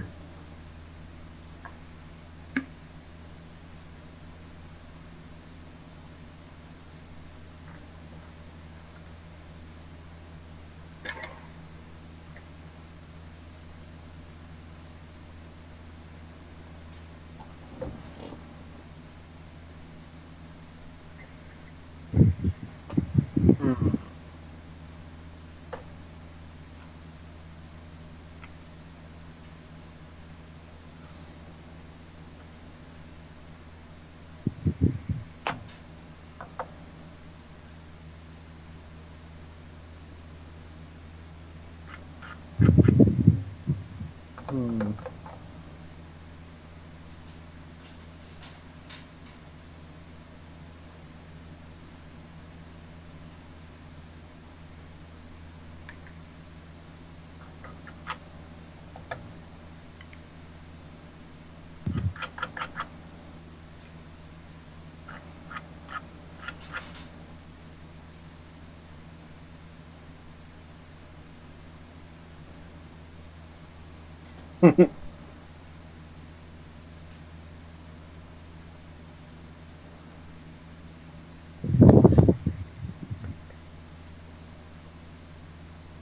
Welcome back, Mayra.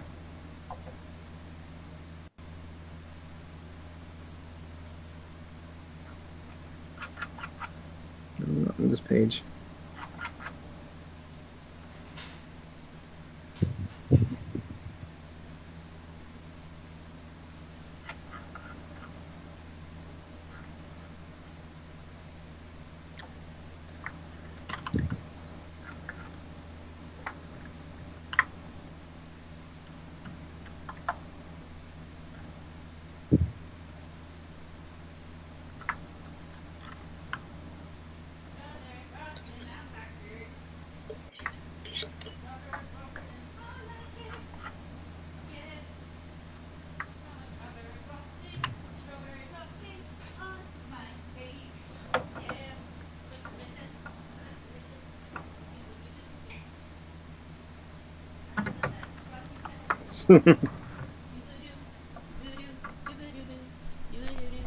I'm back.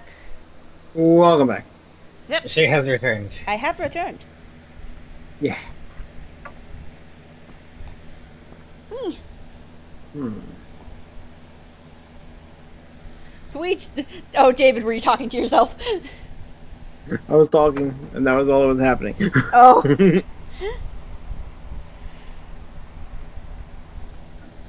I think Mike got a bit silent, and that's okay. Well, that's not too surprising that you heard me singing. Most people can hear me singing. I mean, I've had my neighbors tell me they've heard me singing. She has a voice that really carries. I do indeed, I do indeed. Which can be good and bad. It's good, because yes. It's bad, because yes. It's bad for just as many reasons as much as it is good. Yas. Yas. Would you like a treat? Yas. Oh. That's a cat. By the way, the pictures I've done for the stream, I did maybe 2 hours before the stream started. Nah, I don't feel like singing Bad Apple. Speaking of Bad Apple, I saw Christina V. Or rather, we went to a convention where Christina V was at. We didn't actually get to meet her. Oh. But I got cool. the voice actress for Lizette from Stella Glow, or rather, Madoka's voice actress, to sign my copy of Stella Glow. And it has her signature on the back. We also have her signature as Sailor Saturn, too. It's great. That is pretty cool. Yeah. She was nice. I asked her how she felt about doing the lines in friggin' Stella Glow, and she was all like, yeah, I can get a little saucy sometimes. Just like, yeah, you don't think? I was like, oh, it's fine though. It's just like, no, she knew that they got raunchy sometimes. I even said it's just like, yeah, like one of your first lines at the beginning of the game is fucking, oh, my body is so hot. Just like, yep, that sounds about right. Yep, this is not gonna be weird. This is, yeah, no, this is normal. This is fine. So, David, do you need me to go find you the Belgrade again? Believe it or not, I think I found it, maybe. Maybe?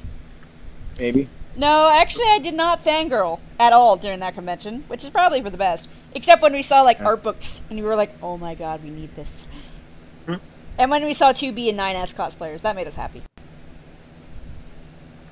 Well, you'll have to go to a convention I go to, which I don't go to very often, so, you know. Shrug. It's all about timing, my bro. You also have to be living near the areas I live in, so, you know. Or where I go to cons at, again.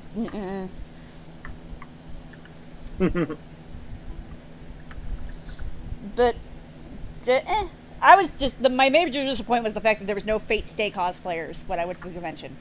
Which is complete bullshit, because Fate Stay is like one of the biggest old-time animes. There was not a single cosplayer. It's just like, what? But how even though? It's goddamn Fate Stay. How could you not? Yeah. Yes. I still need to make more apple pie at some point. I have to find my recipe again. I don't remember where I put it.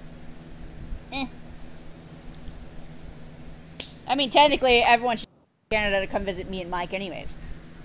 Because I can make spaghetti for an army. We'll just need a bigger pot, hun. Oh god. We'll need a gigantic pot. What are you talking about? Well, you know how I had that giant silver pot when I was living with my parents? Oh god. That big. Something like that? Yeah! Oh my god, Hayne, are you serious? Oh my god, that's such a bad joke. Fate Stay doesn't leave.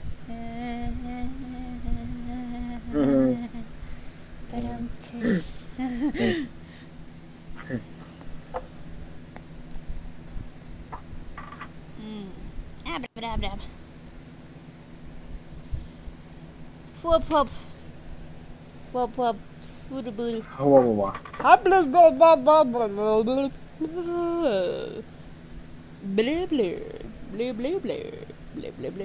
The Belgariad is an amazing book. Well, the Belgariad's technically 5 books, Mayura.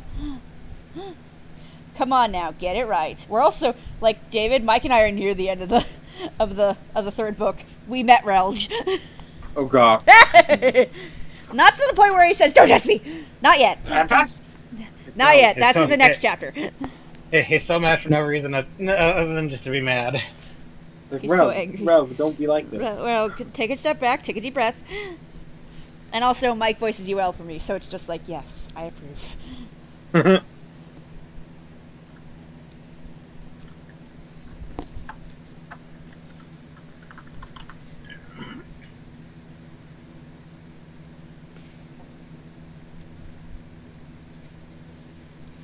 I find it funny that the entire reason the Belgariad came out of anything was from a doodle of a map. Like they just made the map and the rest followed suit.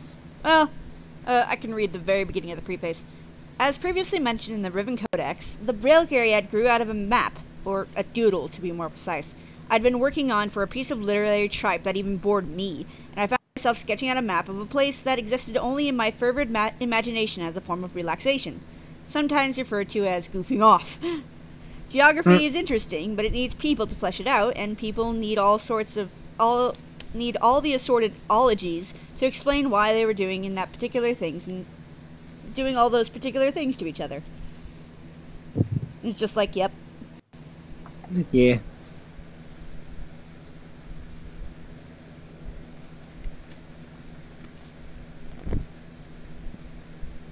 Welcome back, Preston. Except I'm still waiting for Kisa to get back. Yes. What's worse? I must return soon. Oh, god damn it! Off he goes. I suppose what I can do is read the prologue at least, and Hun, if you want, you can, like, voice Torok and stuff. I think I'll pass on that one. Oh, poo. You're gonna have to voice Torok when you get to that point in the books. Eventually, yes.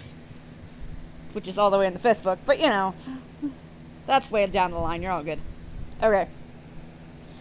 So, the book I'm reading, which I'm going to be reading with friends, to which point, Hun, would you voice Dernick, please? I suppose if I must. Yeah, because I can't voice all the male characters, you're going to kill me. Or I could have David voice Dernick. It's either or. You could be the old wolf. I can voice Dernick. Yeah!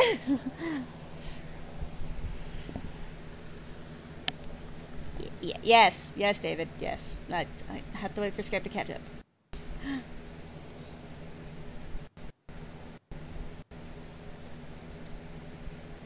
Doop, doop, doop. But I won't start Mayra! Yes, I know the OTP.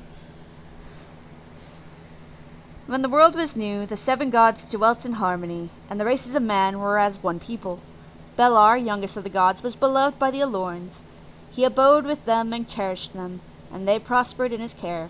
The other gods also gathered people about them, and each god cherished their own people. But Belar's eldest brother, Alder, was god over no people. He dwelt apart from men and gods until the day that a vagrant child sought him out. Alder accepted the child as his disciple and called him Belgarath. Belgarath learned the secret of the will and the word and became a sorcerer. In the years that followed, others also sought out the solitary god. They journeyed in brotherhood to learn at the feet of Alder, and time did not touch them.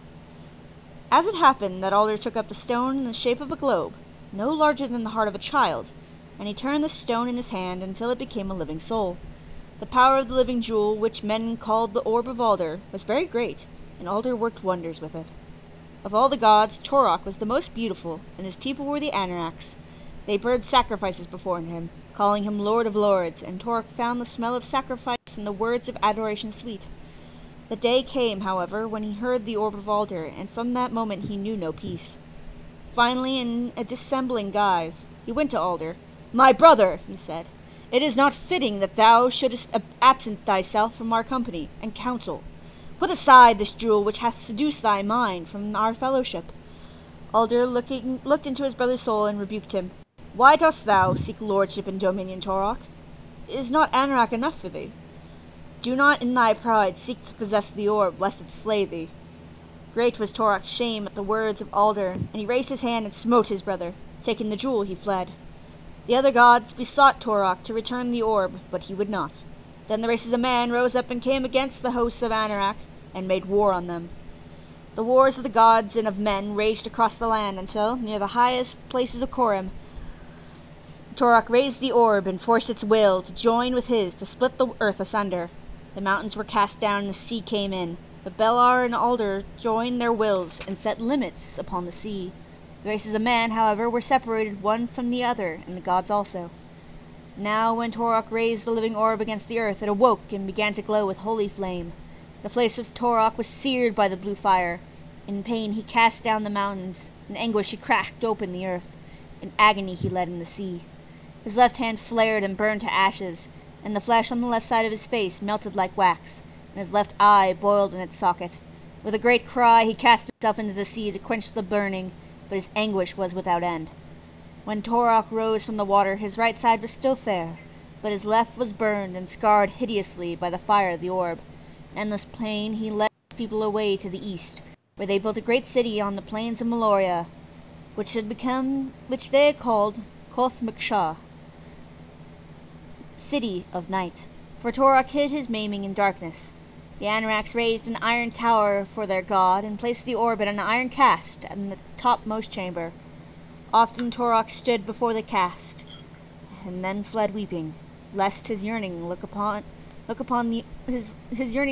the orb overpower him, and he perished utterly. Who could ever love such a cockwaffle? Oh my god.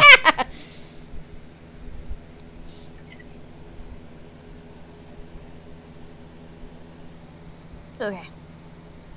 The centuries rolled past in the lands of the Anorak, and they came to call their maimed god Kaltorok, both king and god. Belar had taken the Alorans to the north. Of all men, they were the most hardy and warlike, and Belar put eternal hatred for Anorak in their hearts. With cruel swords and axes they raged the north, even to the fields of eternal ice, seeking a way to their ancient enemies. Thus it was until the time where Cherrick Bareshoulders, greatest king of the Alorans, traveled to the Vale of Alder, seeking out Belgarath the sorcerer. The way to the north is open. The signs and the agues are fucking fuck. Give me a second. Propitious. Fucking, I'm running with it, I don't care. Now is the time ripe for us to discover the way to the City of the Night and regain the orb from one eye. Poldera, wife of Belgarath, was great with child, and he was reluctant to leave her. But Cherrick prevailed. They stole away one night to join Cherrick's sons, Duras Spolnik, Algar Fleetfoot, and River Irongrip. Cruel winter gripped the Northland, and the moors glittered beneath the stars with frost and steely grey ice. To seek their way, Belgarath cast an enchantment and took the shape of a great wolf. On silent feet he slunk through the snow-floored forests, where the trees cracked and shattered in the thunder and cold. Grim frost silvered the ruff and shoulders of the wolf, and even after the hair and the beard, ever after the hair and beard of Belgarath were silver. By the way, they were silver before that. But you know, theatrics.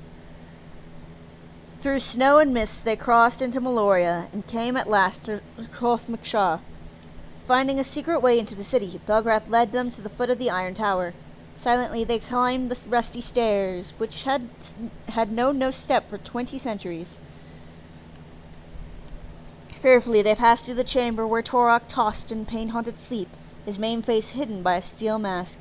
Stealthily they crept past the sleeping god in the smoldering darkness, and came at last to the chamber where lay the iron cast in which rested the living orb. Cherrick motioned to Belgarath to take the orb, but Belgarath refused. "I may not touch it, lest it destroy me. Once it welcomed the touch of man or god, but its will hardened when Torok raised it against its mother. It will not be so used again. It reads our souls. Only one without ill intent, who is pure enough to take it and convey it in peril of his life, with no thought of power or possession, may touch it now." "What man is without ill intent in the silence of his soul?" Cherrick asked. But River Irongrip opened the cast and took up the orb. Its fire shone through his fingers, but he was not burned. "So be it, Cherrick. Your youngest son is pure. It shall be his doom, and the doom of all who follow him, to bear the orb and protect it." Then Belgarath sighed, knowing the burden he had placed upon Riva. "And then his sons and I will sustain him, for so long as this doom is upon him." Riva muffled the orb in his cloak and hid it beneath his tunic. They crept along in the chambers of the maimed god, down the rusted stairs, along the secret way to the gates of the city, and into the wasteland beyond. Soon after, Torok awoke and went, as always, to the chamber of the orb, but the cast stood open, and the orb was gone. Horrible was the wrath of Kaltorok. Taking his great sword, he went down from the iron tower and turned and smote it once, and the tower fell. To the Anoraks he cried out in the voice of thunder, "Because ye have become so indolent and unwatchful to have let a thief steal that which I had paid so dearly, I will break your city and drive ye forth. Anorak shall wander the earth until Crothmacshaw, the burning stone, is returned to me." Then he cast down the City of the Night in ruins, and drove the hosts of Anorak into the wilderness, and Crothmacshaw was no more. 3 leagues off, Belgarath heard the wailing from the city, and knew that Torok had awakened. "Now will he come after us, and only the power of the orb can save us. When the hosts are upon us, Irongrip, take the orb and hold it so that they may see." The hosts of Anorak came, with Torok himself in the forefront, but River held forth the orb so that the maimed god and his hosts might behold a light with its fury. "Oh, wait, fuck, I skipped a line. Damn it! His hosts may behold it. The orb knew its enemy. Its hatred flamed anew, and the sky became alight with its fury. Torok cried out and turned away. The front ranks of the Anorak hosts were consumed by fire, and the rest fled in terror. Thus Belgarath and his companions escaped from Meloria, and passed again through the marches of the north. bearing the Orb of Alder once more into the kingdoms of the west. Now the gods, knowing all that had passed, held council, and Alder advised them, "If we raise war against our brother Torok, our strife will destroy the world. Thus we must absent ourselves from the world, so that our brother may not find us. No longer in flesh, but in spirit, only may we remain to guide and protect our people. For the world's sake it must be so. In the day that we war again, the world will be unmade." The gods wept as they must depart, but Chaldon, bull god of the Arens, asked, "In our absence, shall not Torok have dominion?" "Not so," Alder replied. "So long as the orb remains with the line of Riva Ironcrip, Torok shall not prevail." So it was that the gods departed, and only Torok remained. But the knowledge that the orb is in the hands of Riva denied him dominion, cankered his soul. It also cankered his sores.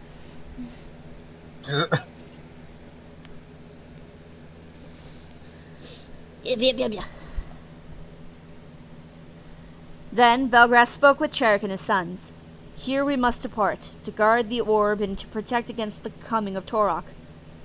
Let each turn aside, as I have instructed, and make preparations." "We will, Belgrath," vowed Cherrick Bareshoulders. "From this day Aloria is no more, but the Alorans will deny dominion to Torok as long as one Aloran remains." Belgrath raised his face. "Hear me, Torok One-Eye," he cried. "The living orb is secure against thee, and thou shalt not prevail against it.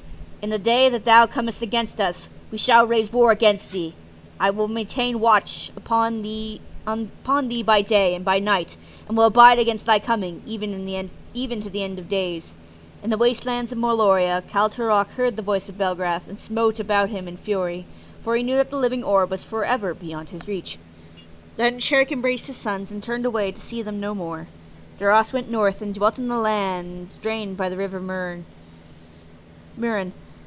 He built a city at Baktor and called his lands Darcinia. And he and his descendants stood athwart the northern marches and denied them to the enemy. Algar went south with his people and found horses in the broad plains drained by the Alder River. The horses they tamed and learned to ride, and for the first time in the history of man, mounted warriors appeared. They called their country Elgaria, and they became nomads, following their herds. Cherrick returned sadly to Val Lorn and renamed his kingdom Cherrick, for now he was alone and without sons. Grimly he built tall ships of war to patrol the seas and deny them to the enemy. Upon the bearer of the orb, however, fell the burden of the longest journey. Taking his people, Riva went to the west coast of Sandaria. There he built ships, and he and his people crossed to the Isle of Winds. They burned their ships and built a fortress and a walled city around it. The city they called Riva, and the fortress of the Hall of the Riven King. Then Belar, god of the Alorans, cast 2 iron stars to fall from the sky. And Riva took up the stars and forged a blade made from one, and a hilt from the other, setting the orb upon it as a pommeled stone. So large was the sword that none but Riva could wield it. In the wastelands of Moloria, Kal Torok felt in his soul the forging of the sword, and he tasted fear for the first time. Oh, is Raven sending things? Okay. The sword was set against the black rock that stood at the back of Riva's throne, with the orb at the highest point, and the sword joined to the rock so that none but Riva could remove it. The orb burned with cold fire when Riva set it upon the throne, and when he took down his sword and raised it, it became a great tongue of cold fire. The greatest wonder of all was the making of Riva's heir. I don't think I want to watch that. That's something to be kept in private. In each generation, one child in the line of Riva bore upon the palm of his right hand the mark of the orb. The child so marked was taken to the throne chamber, and his hand was placed upon the orb, so it might know him. With each infant touch, the orb waxed in brilliance, and the bond between the living orb and the line of Riva became stronger with each joining. After Belgarath had parted from his companions, he hastened to the Vale of Alder, but there he found that Poldera, his wife, had borne twin daughters, and that she had died. In sorrow he named the eldest Polgera. Her hair was dark as the raven's wing. In the fashion of sorcerers, he stretched forth his hand to lay it upon her brow, and a single lock at her forehead turned frost white at his touch. Then he was troubled, for the white lock was the mark of the sorcerers, and Polgara was the first female child to be so marked. His second daughter, fair-skinned and golden-haired, was unmarked. He called her Baldarin, and he and her dark-haired sister loved her beyond all else, and contended with each other for her affection. Now, when Polgara and Baldarin had reached their 16th year, the spirit of Alder came to Belgrath in a dream, saying, My beloved disciple, I would join thy house with the house of the guardian of the orb. Choose, therefore, which of thy daughters thou wilt give to the Riven King to be his wife, and the mother of his line. For in that line lies the hope of the world, against which the dark power of Torok may not prevail. In the deep silence of his soul, Belgrath was tempted to choose Polgara, but knowing the burden which lay upon the Riven King, he sent Baldarin instead, and wept when she was gone. Polgara wept also, long and bitterly, knowing that her sister must fade and die. In time, however, they comforted each other, and came at last to know each other. They joined their powers to keep watch over Torok, and some men say, they abide still, keeping their vigil through all the uncounted centuries. Nee. And that was the end of the prologue, which is long as heck. But to be fair, it's set up, so it makes sense.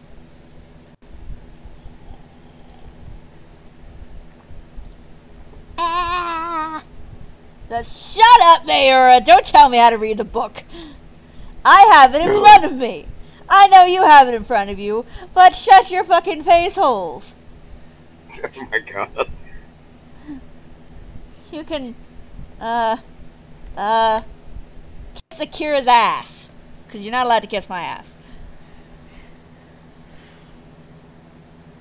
I'm gonna go grab myself a slice of cakes. Because I have to wait for David to come back. Well, actually, yeah, no, wait, no. I won't need David.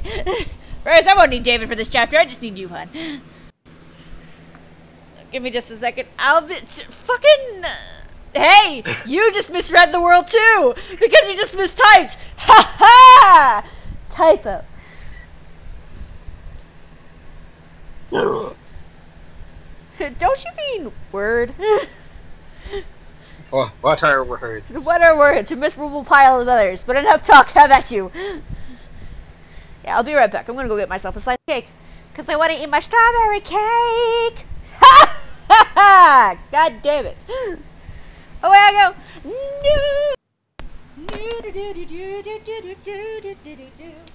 Now to entertain the chat with nothing. And milk. Oh. That was good milk. It's good milk. Words, how do they work? Heck if I know. How's everybody doing today? Because it's my cake, I get the biggest one. No cake! But to be fair, I get all the same. No!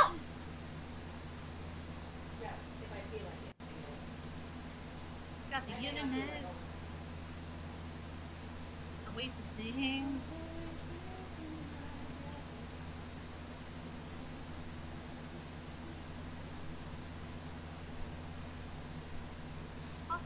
Yay, people respond. Awesome, Claw. Also, now that you're here, I can finally do that thing. Home and Bandcamp. Oh, hey, it's Akisa. Okay. She has I've reappeared. been in the chat. I know. I just meant you reappeared with your voice. Well, yeah, because I was eating food. Oh. Okay then, fine. Alright then. Fucking eat cake. Well, yeah. My strawberry cake is delicious! I want to be a good person. I should send this to Paul.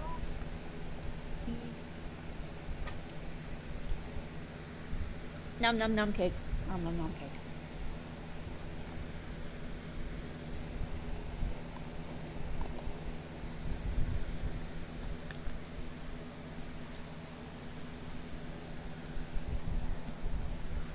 Okay. Do a thing. Homemade brownies and ice cream? Seems like a bitch. Unless you, like, heated up the brownie and then put the ice cream on top, a la mode, and then at which point I don't blame you. There we go. Now I can do it. Now I would like to... Yeah. Okay, I'm gonna start chapter 1. Because I can. I'm here. Oh, hey, welcome back. Yay. I finished up the prologue. And now I'm reading chapter 1. The prologue took forever. And I forgot that it talks in these and nows, and it's just like, I hate this. What's that? Only in Arendia should I be speaking in these and nows. Nope. You have to do it now. I'm not a membrane. I'm not supposed to be speaking in these and nows. That's Mandalorian's job. And praise the sun, jolly cooperation. Vicious cooperation. Goodness. Yeah. No, it's valiant cooperation, my dear fellow. You've seen him fight? He's vicious. Hashtag he's vicious. I mean, don't forget Mandalorian laughs when he goes into battle. I mean, wouldn't you? I mean... I would. Wasn't this a conversation they had? Yeah, it is. Yeah, you don't remember that? Yeah, no. Barack was even all like, fucking... It just takes away from the battle. It just, it's improper. There's a certain... just, you're not supposed to laugh, okay? I don't know. I find it funny, Silk. I mean, gosh, it's like a novelty. It's like a talking dog. See, having conversations with you is a problem, Silk. Why? Because you make everything a joke. It's true. Anything. And now I'm eating cake because I can. Well, yeah, you're eating cake because you can, because there's cake. Yeah. That I made. That's true. Okay. Alright. Chapter 1. Mike's reading Dirty me. Because I kind of coerced you into it. Sorry, hon. God damn it. First off, oh, forget, I don't feel like going. First off, how dare you? The first thing that the boy Garion remembered was the kitchen of Falder's farm. For the rest of his life, he had a special warm feeling for kitchens, and those particular sounds and smells had seemed somehow to combine into a bustling seriousness that had to do with the love and food and comfort and security and above all, home. No matter how high Garion rose in life, he never forgot that all his memories began in that kitchen.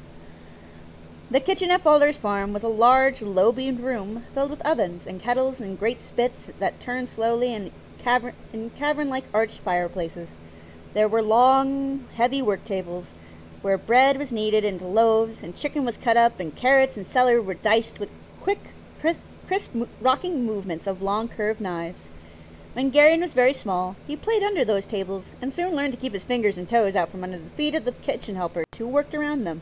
And sometimes, in the late afternoon, when he grew tired, he would lie in a corner and stare into one of the flickering fires that gleamed and reflected back from the 100 polished knives and long-handled spoons that hung from the pegs along the whitewashed walls, and, all bemused, he would drift off into sleep in perfect peace and harmony with all the world around him. At the center of the kitchen, and everything that happened there, was Aunt Pole. She seemed somehow to be able to be everywhere at once. The finishing touch that plumped a goose in its roasting pan, or deftly shaping a rising loaf, or garnishing a smoked ham fresh from the oven, as was always hers. God, this chapter always makes me hungry. Though there were several others who worked in the kitchen, no loaf, stew, soup, roast, or vegetable ever went out of it that had not been touched at least once by Aunt Pole. She knew by smell, taste, or some higher instinct what each dish required, and she seasoned them all by pinch or trace, or a negligent-seeming shake of earthenware spice pots. It was as if there was a kind of magic about her, a knowledge and power beyond that of ordinary people. And yet, even at her busiest, she always knew precisely where Garion was. In the very midst of crimping a pie crust, or decorating a special cake, or stitching up a freshly stuffed chicken in her kitchen, she would, without looking, reach out a leg and hook him back from under the feet of others with heel or ankle. As he grew a bit older, it even became a game. Garen would watch until she seemed far too busy to notice him, and then, laughing, he would run on his sturdy little legs toward a door. But she would always catch him. He would laugh and throw his arms around her neck and kiss her, and then go back to watching for his next chance to run away again. He was quite convinced in those early years that his Aunt Pole was quite the most important and beautiful woman in the world. For one thing, she was taller than the other women on Falder's farm, very nearly as tall as a man, and her face was always serious, even stern, except with him, of course. Her hair was long and very dark, almost black, all but one lock just left above her left brow, which was white as new snow. At night, when she tucked him into a little bed close beside her own in their private room above the kitchen, he would reach out and touch that white lock. She would smile at him and touch his face with a soft hand. Then he would sleep, content in the knowledge that she was there, watching over him. I've got cake in my mouth. In my mouth. Murph. Father's farm lay very nearly in the center of Sandaria, a misty kingdom bordered on the west by the Sea of the Winds and to the east by the Gulf of Cherik. Like all farmhouses in that particular time and place, Falder's farmstead was not one building or two, but rather a solidly constructed complex of sheds and barns and hen roosts and dovecotes, all facing inward upon a central yard with a stout gate at the front. Along the second-story gallery were the rooms, some spacious, some quite tiny, in which lived the farmhands who tilled and planted and weeded the extensive fields beyond the walls. Falder himself lived in quarters in the square tower above the central dining hall, where his workers assembled 3 times a day, sometimes 4 during harvest time, to feast on the bounty of Aunt Pole's kitchen. All in all, it was quite a happy and harmonious place. Farmer Falder was a good master. He was a tall, serious man with a long nose and an even longer jaw. Though he seldom laughed or even smiled, he was kindly to those who worked for him, and seemed more intent on maintaining them all in health and well-being than extracting the last possible ounce of sweat from them. In many ways he was more like a father than a master to the 60-odd people who lived in his freeholding. He ate with them, which was unusual, since many farmers in the district sought to hold themselves aloof from their workers, and his presence at the head of the central table in the dining hall exerted a restraining influence on some of the younger ones who tended to sometimes be boisterous. Farmer Falder was a devout man, and he involuntarily invoked with simple eloquence the blessings of the gods before each meal. The people of his farm, knowing this, filed with some decorum into the dining hall before each meal, and sat in the semblance, at least, of piety, before attacking at the heaping platters and bowls of food that Aunt Pole and her helpers had placed before them.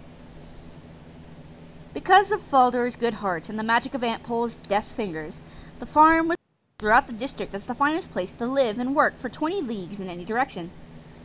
Whole evenings were spent in the tavern in the nearby village of Upper Gallet, in minute descriptions of the near miraculous meals served regularly in Faldor's dining hall. Less fortunate men who worked on other farms were frequently seen, after several pots of ale, to weep openly at the description of one Aunt Pole's roasted geese, and the fame of Faldor's farms spread wide throughout the district. The most important man on the farm, aside from Faldor, was Dernick the smith. As Garion grew older and was allowed to move out from under Aunt Pole's watchful eye, he found his way inevitably to the smithy. The glowing iron that came from Dernick's forge was almost a hypnotic attraction for him.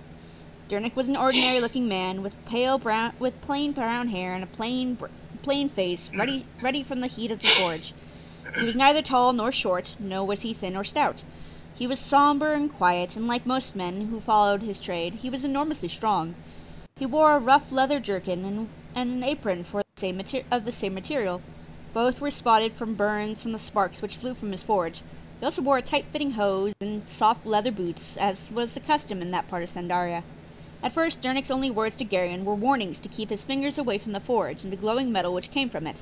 In time, however, he and the boy became friends, and he spoke more frequently.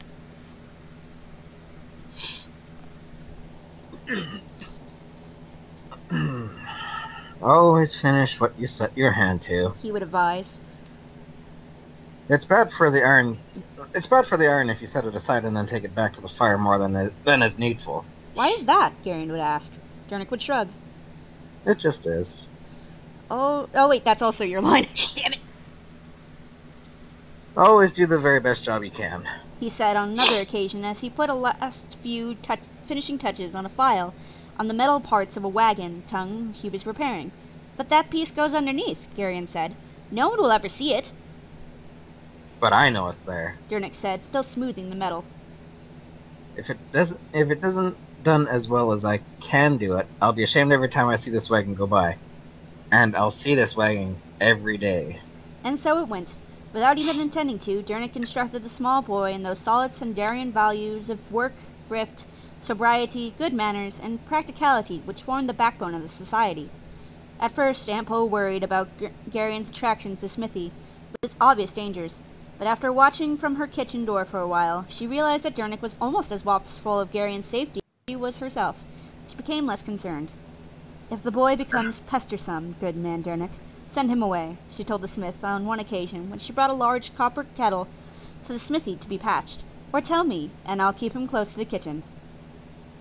He's no bother, Mistress Paul, Dernick said, smiling. He's a sensible boy, and knows enough to keep out of the way. You're too good-natured, friend Dernick, Aunt Pole said. The boy is full of questions. Answer one and a dozen more pour out. That's the way of boys, Dernick said, carefully pouring bubbling metal into the small clay ring he had placed around the tiny hole at the bottom of the kettle. I was questioning some myself when I was a boy. My father and old Darl, the smith who taught me, were patient enough to answer what they could. I'd repay them poorly if I didn't have the same patience with Garion. Garion, who was sitting nearby, had held his breath during the conversation. He knew that one wrong word on either side would instantly banish him from the smithy. As Aunt Pole walked back across the hard-packed dirt of the yard toward her kitchen with the new mended kettle, he noticed the way that Dernick watched her, and an idea began to form in his mind. It was a simple idea, and the beauty of it was that it provided something for everyone. Aunt Pole, he said that night, wincing as she washed one of his ears with a rough cloth. Yes, she asked, turning her attention to his neck. Why don't you marry Dernick? She stopped washing. What? I think it would be an awfully good idea. Oh, do you? Her voice had a slight edge to it, and Garion knew he was on dangerous ground. He likes you! And I suppose you've already discussed this with him? No. I thought I should talk to you about it first. At least that was a good idea. I could tell him about it tomorrow morning if you'd like. His head was turned around quite firmly by one ear. Aunt Pole, Garion felt, found his ears far too convenient. Don't you so much as breathe one word of this nonsense to Dernick or anyone else, she said, her dark eyes burning into his with a fire that he had never seen there before. It was only a thought, a very bad one.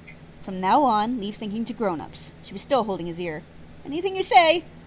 Later that night, however, when they lay in their beds in the quiet darkness, he approached the problem opaquely. Aunt Pole? Yes. Since you don't want to marry Dernick, who do you want to marry? Garion. Yes? Close your eyes and go to sleep. I think I've got a right to know, he said in an injured tone. Garion! All right, I'm going to sleep. But I don't think you're being very fair about all this. She drew in a breath. Very well. I'm not thinking of getting married. I've never thought of getting married, and I seriously doubt that I'll ever get married. I have far too many important things to attend to for any of that. Don't worry, Aunt Pole, he said, wanting to put her mind at ease. When I grow up, I'll marry you. She laughed then, a deep, rich laugh, and reached out to touch his face in the darkness. Oh, no, my Garion. There's another wife in store for you. Who? You'll find out. Now go to sleep. Aunt Pole? Yes. Where's my mother? It was a question that he had been meaning to ask for quite some time. There was a long pause, and then Aunt Pole sighed. She died, she said quietly. Garion felt a sudden wrenching surge of guilt, an unbearable anguish. He began to cry. And then she was beside his bed. She knelt on the floor and put her arms around him. Finally, a long time later, after she had carried him to her own bed and held him close until his grief had run its course, Garion asked brokenly, "What was she like, my mother?" "She was fair-haired," Aunt Pole said, "and very young and very beautiful. Her voice was gentle and she was very happy." "Did she love me?" "More than you could imagine." and then he cried again. And his crying was quieter now, more regretful than anguished. Ampol held him closely until he cried himself to sleep.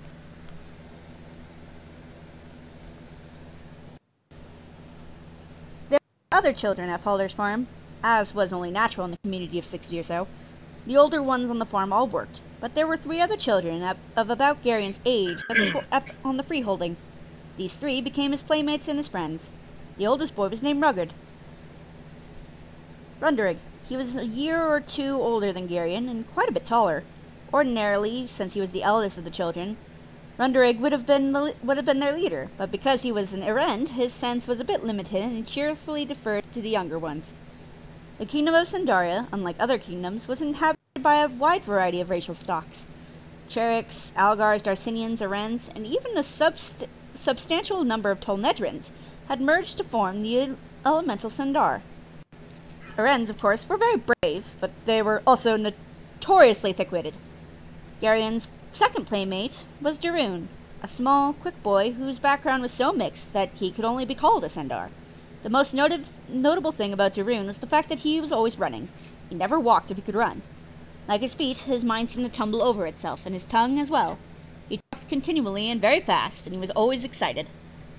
The undisputed leader of the little foursome was the girl Zuberette, the golden-haired charmer who invented their games, made up stories to tell them, and sent them to steal apples and plums from Falder's orchard for her. She ruled them as a little queen, playing one against the other, and inciting them into fights. She was quite heartless, and each of the 3 boys at times hated her, even while remaining helpless thralls to her tiniest whim. In the winter, they slid on wide boards down the snowy hillside behind the farmhouse and returned home, wet and snow-covered, with chapped hands and glowing cheeks as evening's purple shadows crept across the snow. Or, after Dernick the Smith had proclaimed the ice safe, they would slide endlessly across the frozen pond that lay glittering frostily in the little dale just to the east of the farm buildings along the road to Upper Gallet. And if the weather was too cold, or on toward spring, where rains and warm wind made the snow slushy and the pond unsafe, they would gather in the hay barn and leap by the hour from the loft into the soft hay beneath, filling their hair with chaff and their nose with dust that smelled of summer.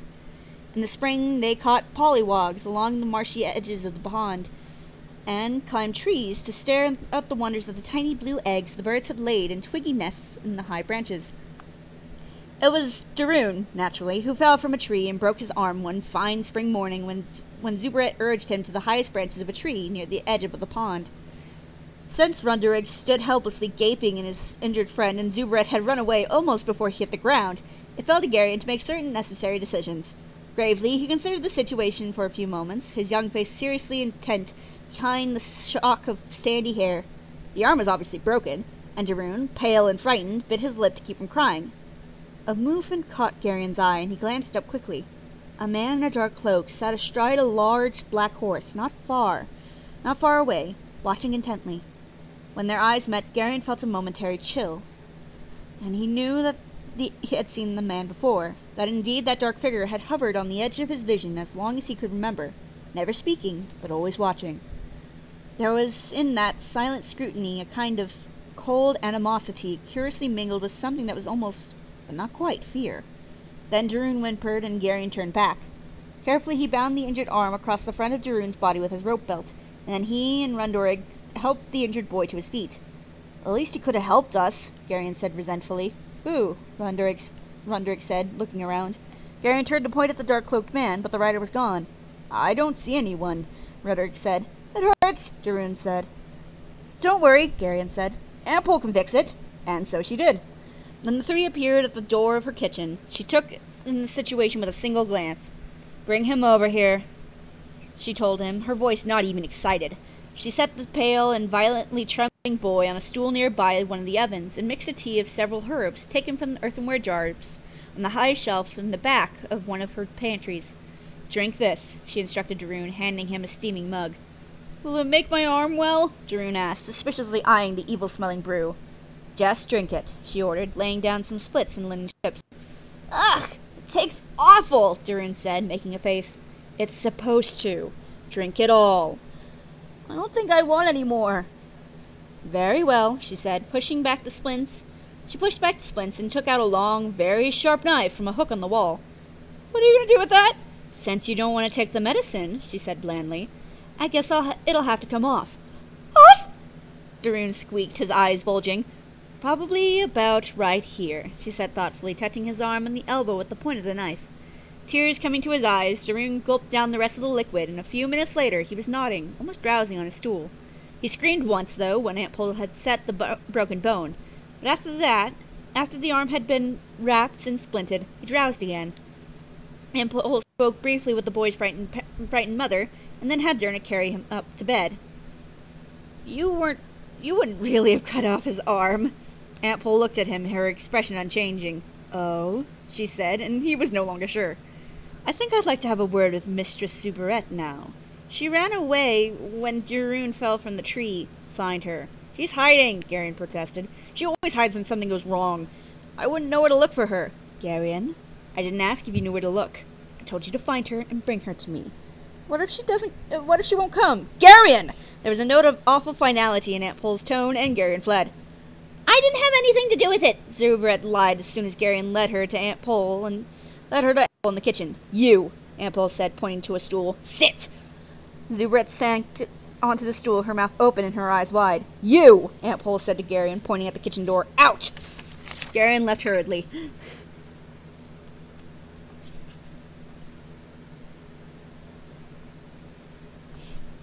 10 minutes later, a sobbing little girl stumbled out of the kitchen. Aunt Pole stood in the doorway, looking after her with eyes as hard as ice.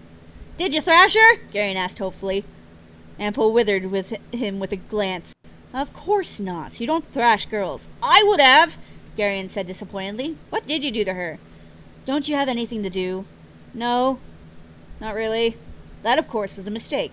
Good, Aunt Pole said, finding one of his ears. It's time you start to earn your way. You'll find some dirty pots in the scullery. I'd like to have them scrubbed. I don't know why you're angry with me, Garion objected, squirming. It's not my fault that Darun went up that tree. The scullery, Garion. Now. The rest of the spring and the early part of summer was quiet. Darun, of course, could not play until his arm mended, and Soubrette had been so shaken by whatever it was that Aunt Pole had said to her that she avoided the two other boys. Garion was left with only Runderig to play with, and Runderig was not bright enough to be much fun.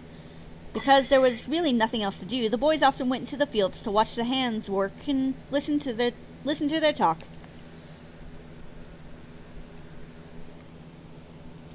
As it happened, during that particular summer, the men on Falder's farm were talking about the Battle of Woman Bray, the most cataclysmic event in the history of the West. Garion and Runderig listened, enthralled, as the men unfolded the story of how the hordes of Kalturok had quite suddenly struck into the west some 500 years ago. It all began in 4865, as men reckoned time in that part of the world, when vast multitudes of Murgos and Nadraks and Thols had struck down across the mountains of the Nadrak forest into Darcinia, and behind them in the endless waves had come the uncountable numbers of Malorians. After Darcinia had been brutally crushed, the Anaraks had turned southward onto the vast grasslands of Algaria, and laid siege to the enormous fortress called the Algarian Stronghold. The siege had lasted for 8 years, until finally, in disgust, Kalturok had abandoned it. It was not until they turned his army westward into Ugluland and the other kingdoms became aware that the Anarak invasion was directed not only against the Alorans, but against all the west. In the summer of 4875, Kalturok had come down upon the Arendish plain before the city of Woman Bray, and it was there that the combined armies of the west awaited him. The Sendars who participated in the battle were part of the force under the leadership of Brand, the Riven Warder. That force, consisting of Rivens, Sendars, and Asturian Arends, assaulted the Anarak rear after the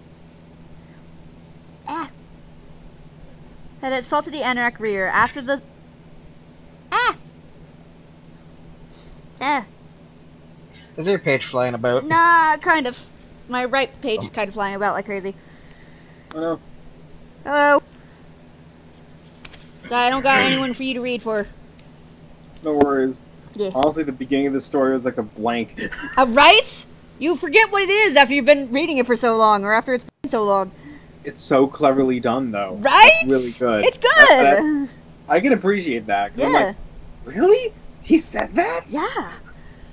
Dang. Yeah. Dang, Gary. You really did grow up. It's just like, I mean, I would have thrashed her. Yeah. Dang. I didn't know I forgot entirely that he said that. Yeah. Yes. Huh. Okay, there we go. An assault to the Anunnaki rear after the left had been engaged by Algars, Darcinians, and Uglos, and the right by Tolnedrins and Cheriks, and the front by the legendary charge of the Membrit Arens. For hours the battle would rage until, in the center of the field, Brand had met in single combat with Khal Torok himself. Upon that duel had hinged the outcome of the battle.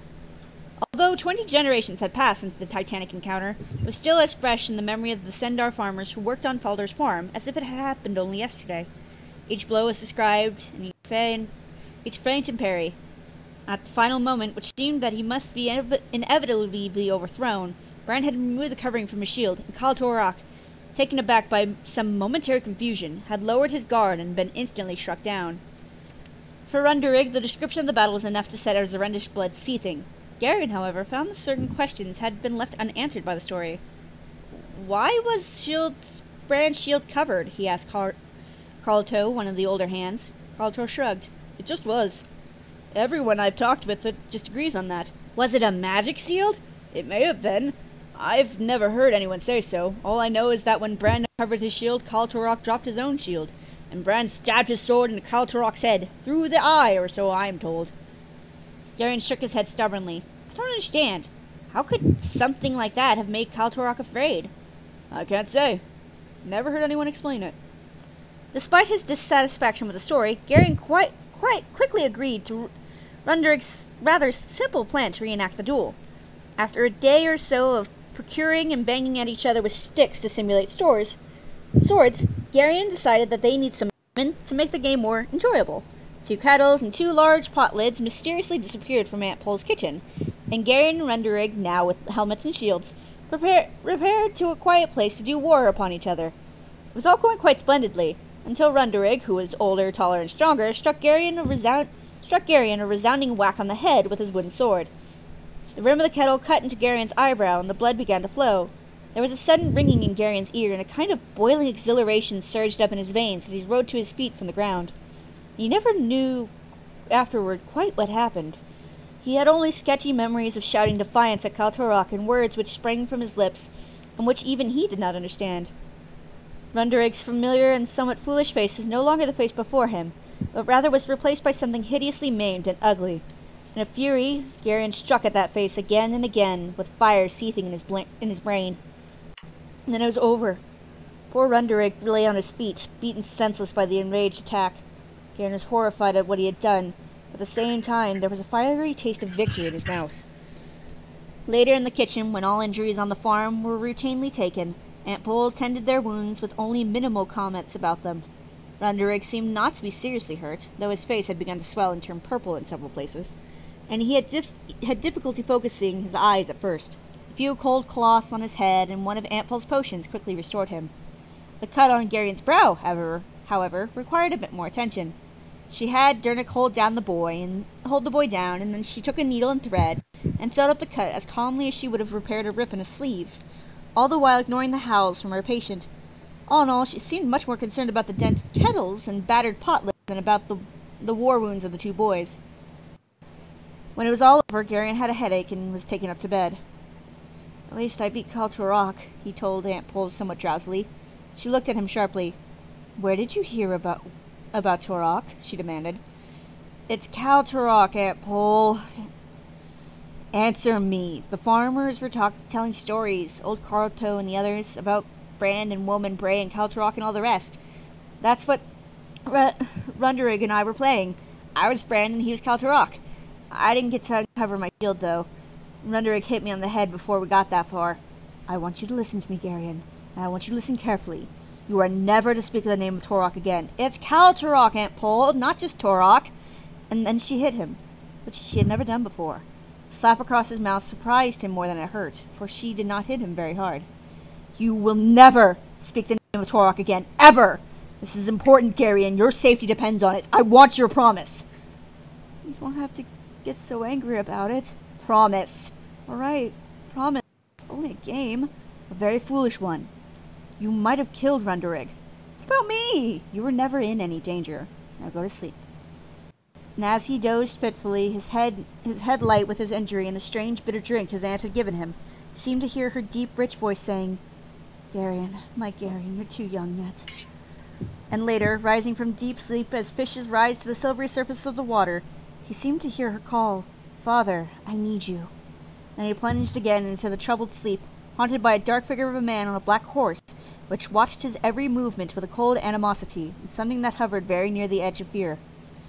And behind that dark figure he had always known to be there, but had never overtly acknowledged, even to Aunt Pole, the maid and ugly face he had briefly seen or imagined, in the fight with Rudderig, loomed darkly, with the hideous, like a hideous fruit from an unspeakably evil tree.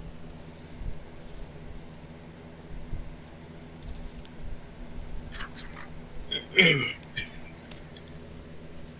Me.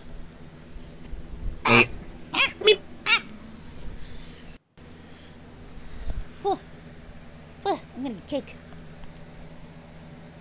But David, all the foreshadowing though. There's so much foreshadowing. I almost remember that part, but dang. Yeah. Taking it back, aren't you? Yeah. It's like, whoa.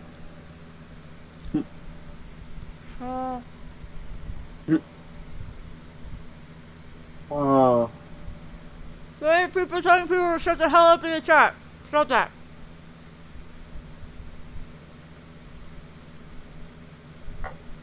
What?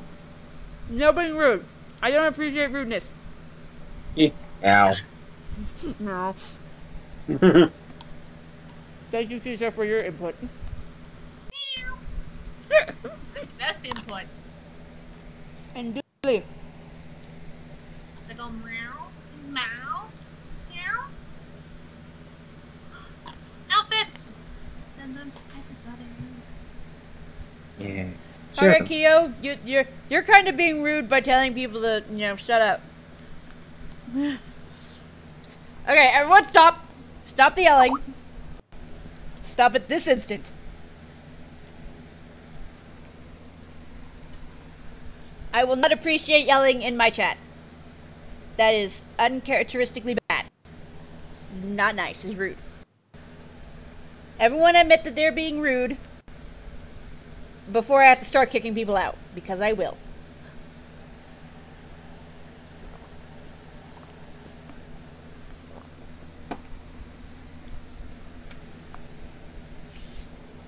Don't flip the table.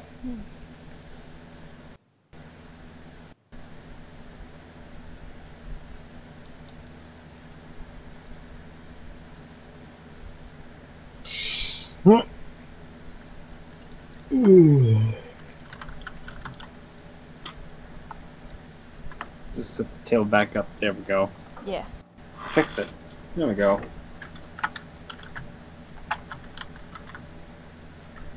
The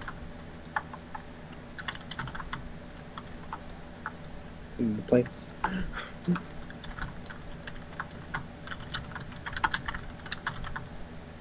Once freaking Chrome, blow it faster! There we go.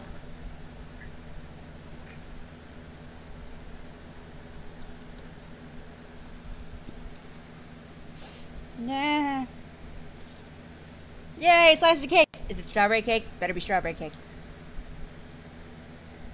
It's a cake that it is, because it is good. Why flip the books? Don't flip the books. Flipping the books is rude. I'm trying to read them. Read the books for story time. I think I'll stop after chat. Wait. Maybe. Wait.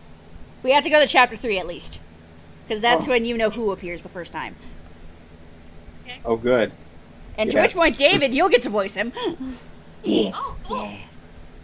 Yeah. Go back into the shadows. Okay. Oh. Not long after the endless noon of Garion's boyhood, the storyteller appeared once again at the gate of Falder's farm. The storyteller, who seemed not to have a proper name as other men did, was a thoroughly disreputable old man. The knees on his hose were patched, and his mismatched shoes were out at the toes. His long-sleeved woolen tunic was belted around the waist with a piece of rope, and his hood, curious garment not normally worn in that part of Sindaria, and one which Garion thought quite fine, with its loosely fitting yoke covering shoulders, back, and chest, was spotted and spoiled with spilled food and drink. Only his full cloak seemed relatively new. The old storyteller's white hair was quite close, as was his beard. His face was strong, with a kind of angularity to it, and his features provided no clue to his background. He did not resemble a Rend or a Cherik, Alar nor Destinian, Riven nor Tonledrin, but rather to derive from some racial stock long since forgotten. His eyes were deep and merry blue, forever young and forever full of mischief. The young storyteller appeared from time to time at Falder's farm, and was always welcome. He was, in truth, a rootless vagabond who made his way in the world by telling stories. His stories were not always new, but it was in the telling of them a special kind of magic. His voice could roll like thunder, or hush down like a into a zephyr-like whisper. He could imitate the voices of a dozen men at once, and whistle so like a bird that the birds themselves would come to him to hear what he had to say. And when he imitated the howl of a wolf, the sound could raise the hair on the back of his listener's neck and strike a chill into their hearts like the depths of a Darcinian winter. He could make the sound of rain or wind, and even most miraculously, the sound of snow falling. His stories were filled with sounds that made them come alive, and those the sounds and words of which he wove the tales, sight and smell, and the very feel the strange times and places, seemed almost also to come to life for his spellbound listeners. You flipping the cake just made me immediately think, happy birthday to the ground! Just throw a slice of cake onto the ground. No, you gotta understand, like, the really funny part about me saying that is that I had a customer, like, I think it was before I went on vacation or just after I got back. They had accidentally dropped something and they picked it up, and it was like a birthday cake card kind of thing. I was like, it's just like, it immediately made me think of like, that one song, and they just looked at me with this hopeful look. It's like, throw the cake on the ground! Happy birthday to the ground! I don't want your cake! This isn't a charity! And she cracked up so hard, it was just like, yes! It was great, and I was very happy. Oh. All of this wonder freely in exchange for a few meals, a few tankards of ale, and a warm spot in the hay barn in which to sleep. He roamed about the world, seeming as free of possessions as the birds. Between the storyteller and Aunt Pole, there seemed to be a kind of hidden recognition. She had always viewed his coming in a kind of weary acceptance, knowing, it seemed, that the ultimate treasures of her kitchen were not so safe as long as he lurked in the vicinity. Loaves and cakes had a way of disappearing when he was around, and his quick knife, always ready, could neatly divest the most carefully prepared goose of a pair of drumsticks and a generous slab of breast meat with 3 swift slices from when her back turned. She called him Old Wolf. His appearance at the gate of Falder's farm marked the resumption of a contest that obviously had been going on for years. He flattered her outrageously even as he stole from her. Offered cookies or dark brown bread, he would politely refuse and then steal half a plateful before the platter was moved out of his reach. Her beer pantry and wine cellar might as well have been delivered into his hands immediately upon his appearance at the gate. He seemed to delight in pilferages, and she watched him with steely eye, and he found quite easily a dozen confederates willing to sack her kitchen in exchange for a single story. Don't flip the kisa! Cease the flipping! Don't flip out! Lamentably, among his most able pupils was the boy Garion. Often driven to distraction by the necessity of watching at once an old thief and a fledgling one, Aunt Pole would arm herself with a broom and drive them from her kitchen with hard words and resounding blows. And the old storyteller, laughing, would flee with the boy to some secluded place to feast on the fruits of their pilferage. And the old man, tasting frequently from a flagon of stolen wine or beer, would regale his student with stories out of the dim past. The best stories, of course, were saved for the dining hall when after evening meals was over, and the plates had been pushed back, and the old man would rise from his place and carry his listeners off into the world of magical enchantment. "Tell us the beginnings, my old friend," Balder asked piously, said one evening. "Always pious," said one evening, "and of the gods." Of the beginnings and the gods," the old man mused. "A worthy subject, Balder, but a dry and dusty one." "I've noticed that you find all subjects dry and dusty, old wolf," Aunt Pole said, going to the barrel and drawing off a tankard of foaming beer for him. He accepted the tankard with a stately bow. "It's the hazard of my profession, Mistress Pole," he explained. He drank deeply and then sent the tankard aside. He lowered his head in thought for a moment and then looked directly, as it seemed, at Geryon. And then he did a strange thing where he had never done before when telling stories in Falder's dining hall. He drew his cloak about him and rose to his full height. I gotta prepare myself. "Behold," he said, his voice rich and sonorous, At the beginning of the days made the gods the world, and the seas and the dry land also, and cast the stars across the night sky, and did set the sun and his wife the moon, and the sun in the heavens to give light unto the world. And the gods caused the earth to bring forth the beasts, and the waters bud with fish, and the skies to flower with birds. And they made men also, and divided men into peoples. Now the gods were 7 in number, and were all equal. And their names were Belar, and Chaldan, and Nedra, and Issa, Mara, and Alder, and Torok.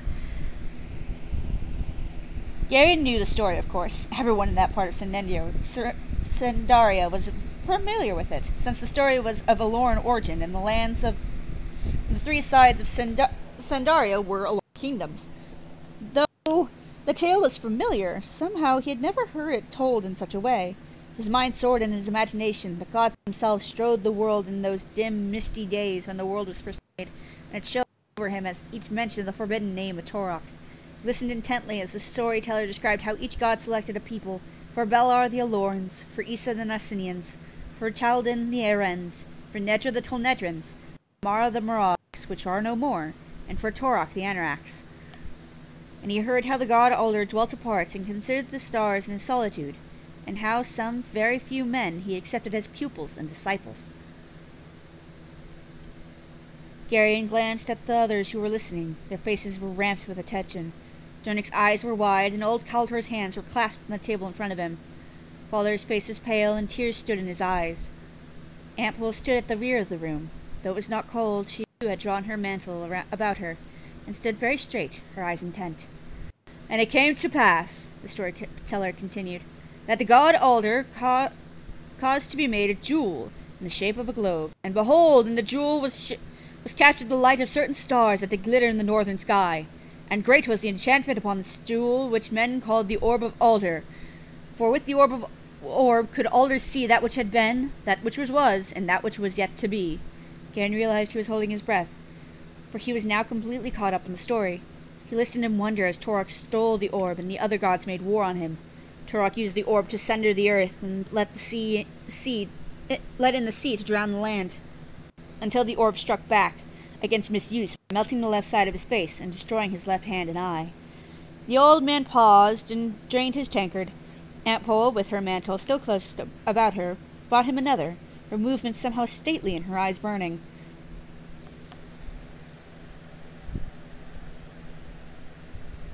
"Good." Yeah. Okay.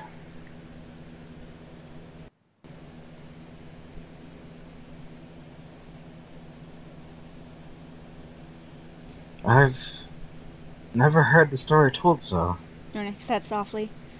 It's the book of lore, and it's only told in the presence of kings," Kaltor said, just as softly. "I knew a man once who had heard it in the king's court at Sendar, and he remembered some of it. I've never heard it all before, though." The story continued, recounting how Belgarath the sorcerer led Sharik and his 3 sons to regain the orb 2,000 years later, and how the western lands were settled and guarded against the hosts of Torok. The gods removed from the world, leaving Riva to safeguard the orb in his fortress on the Isle of the Winds. There he forged a great sword and set the orb on tilt. When the orb while the orb remained there and the line of Riva sat on the throne, Torok could not prevail. Then Belgrath sent his favorite daughter to Riva as to be the mother to kings, while his other daughter remained with him and learned his art, for the mark of the sorcerers was upon her. The old storyteller's voice was now very soft as his ancient tale drew to its close. And between them, he said, did Belgrath and his daughter, the sorceress Polgara, set enchantments to keep watch against the coming of Torok. And some men say they still abide against his coming, even though it be until the very end of days. For it is prophesied that one day shall maimed Torok come against the kingdoms of the west to reclaim the orb, which he so dearly purchased.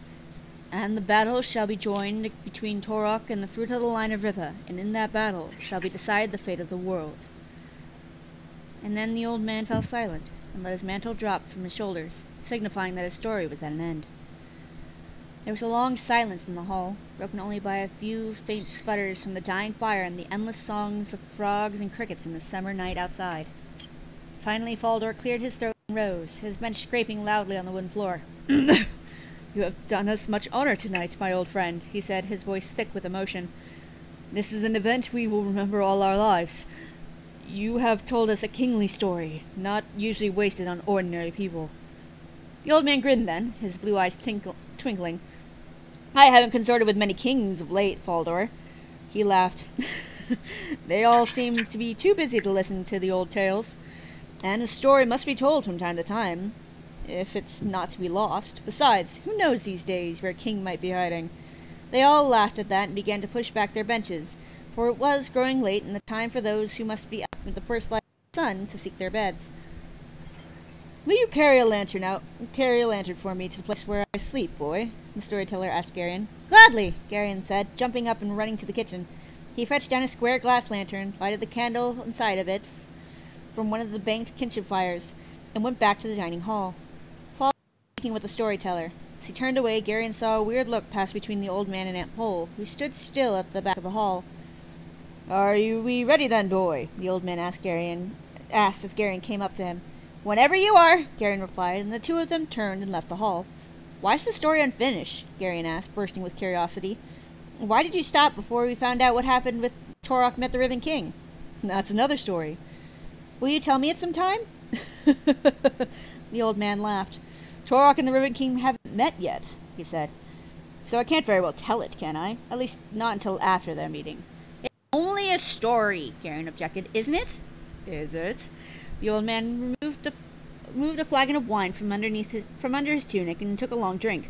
"Who's to say what's only a story and what's truth disguised as a story?" "It's only a story," Garion said stubbornly, suddenly feeling very hard-headed and practical like any good Sendar. "It can't really be true. Why, Belgrath the Sorcerer would be I don't know how, and people don't live that long. 7,000 years. What? Belgrath the Sorcerer is 7,000 years old. Perhaps a bit more. That's impossible." "It is. Is it? How old are you? 9? Next Eris did." "And in 9 years you learned everything that's both possible and impossible? You're a remarkable boy, Garion." Garion flushed. "Well," he said, somehow not quite so sure of himself, "the oldest man I've ever known is old Weldrick over in Wildren's farm. Jernick said he's over 90, and he's the oldest man in the district." "It's a very big district, of course," the old man said solemnly. "How old are you?" Garion asked, not wanting to give up. "Old enough, boy." "Still only a story." "Many good and solid men would say so," the old man told him, looking up at the stars. "Good men who live out their lives believing only in what they can see and touch. But there's a world beyond what we can see and touch, and that world lives by its own laws. What may be impossible in this very ordinary world is very possible there. Sometimes the boundaries between the two worlds disappear, and then who can say what's possible and impossible?" "I think I'd rather live in the ordinary world," Garion said. "The other one sounds too complicated." "We don't always have that choice, Garion," the storyteller told him. "Don't be too surprised if the other world someday chooses you to do something that must be done. Some great and noble thing." "Me?" Garion said incredulously. "Stranger things have happened. Go to bed, boy. I think I'll look at the stars for a while. The stars and I are very old friends." "The stars?" Garion said, looking up involuntarily. "You're very strange, old man, if you don't mind my saying so." "Indeed," the storyteller agreed. "Quite the strangest you'll likely meet." "I like you all the same," Garion said quickly, not wanting to give offense. That's a comfort, boy. Now go to bed. Your Aunt Pole will be worried about you. Later, as he slept, Garion's dreams were troubled. The dark figure of the maimed Torok loomed in the shadows, and monstrous things pursued him across twisted landscapes, where the possible and the impossible merged, and joined as that other world reached to claim him. Wee-woo. Wee-woo. Wee-woo. Wee-woo, wee-woo, wee-woo.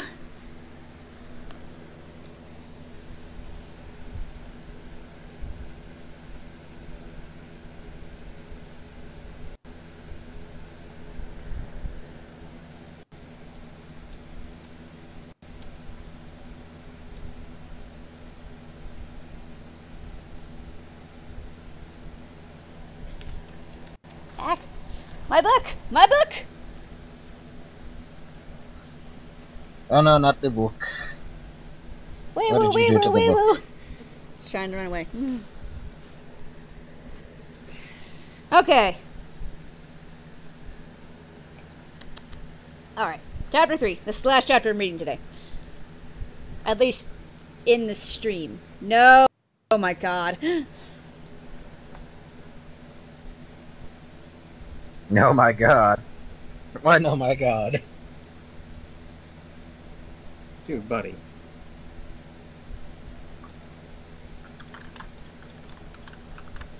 Okay, Future Boy, you have a good day.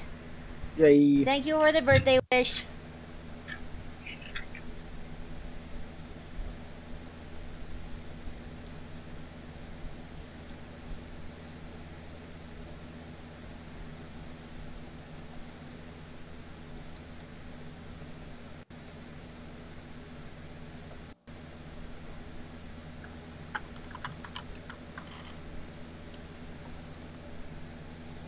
Yep.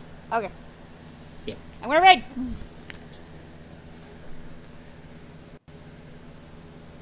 Some few mornings later, when Aunt Pole had begun to scowl at his continued lurking in her kitchen, the old man made the excuse of some errand in the nearby village of Upper Growlithe.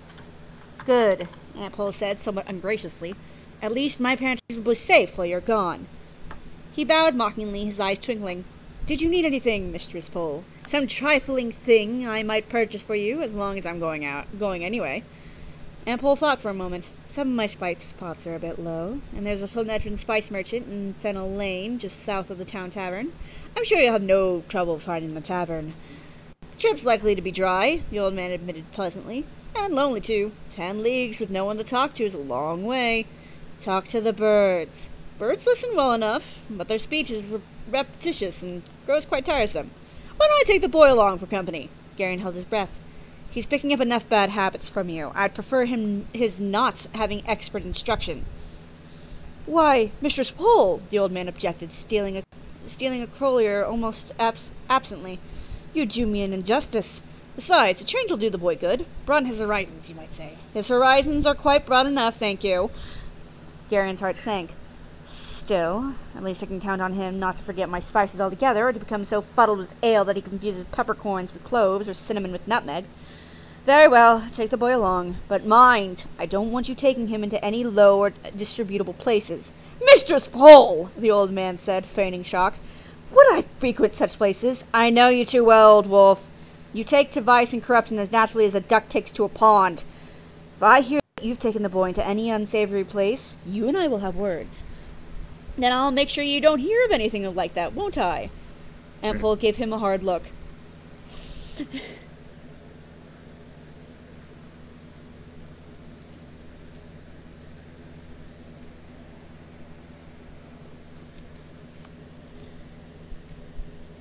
I'll see what spices I need, she said, and I'll borrow a horse and a cart from Faldor, the old man said, stealing another crolier. In a surprisingly short time, Garion and the old man were bouncing along the rutted road to Upper Growlithe behind a fast-trotting horse. It was a bright summer morning, and there was a few dandelion puffs in the puff clouds in the sky and deep blue shadows under the hedgerows. After a few hours, however, the sun became hot, and the jolting ride became tiresome. Are we almost there? Garion asked for the third time. Not for quite some time yet. 10 leagues is a goodly distance. I was there once before, Garion told him, trying to sound casual. Of course, I was only a child at the time, so I don't remember too much about it. It seemed like quite a fine place. The old man shrugged. It's a village. Much like any other. He seemed a bit preoccupied. Garion, hoping to nudge the old man into a story to make the miles go faster, began asking questions. Why is it that you don't have a name, if I'm not being impolite in asking? I have many names, the old man said, scratching at his white beard. Almost as many names as I've got years. I've only got one, Garion said. So far. What? You've only got one name so far, the old man explained. In time, you may get another, or even several. Some people collect names as they go along through their lives. Sometimes names wear out, just like clothes. Aunt Po calls you Old Wolf. I know, the old man said. Your aunt and I have known each other for a very long time. Why does she call you that? Who can say why a woman such as your aunt does anything? May I call you Mr. Wolf? Garion asked. Names were quite important to Garion, and the fact that the old storyteller did not seem to have one had always bothered him. The namelessness had made the old man seem somehow incomplete, unfinished. The old man looked at him soberly for a moment, and then he burst out laughing. Mr. Wolf, indeed. How very appropriate. I think I like that name better than any I've had in years. May I, then? Call you Mr. Wolf, I mean. I think I'd like that, Garion. I think I'd like that very much.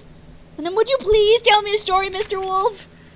Time and distance went by much faster as Mr. Wolf wove for Garion tales of glorious adventures and dark treacheries taken from those gloomy, unending centuries of the Arendish civil wars. Why are the Arends like that? Garion asked after a particularly grim tale.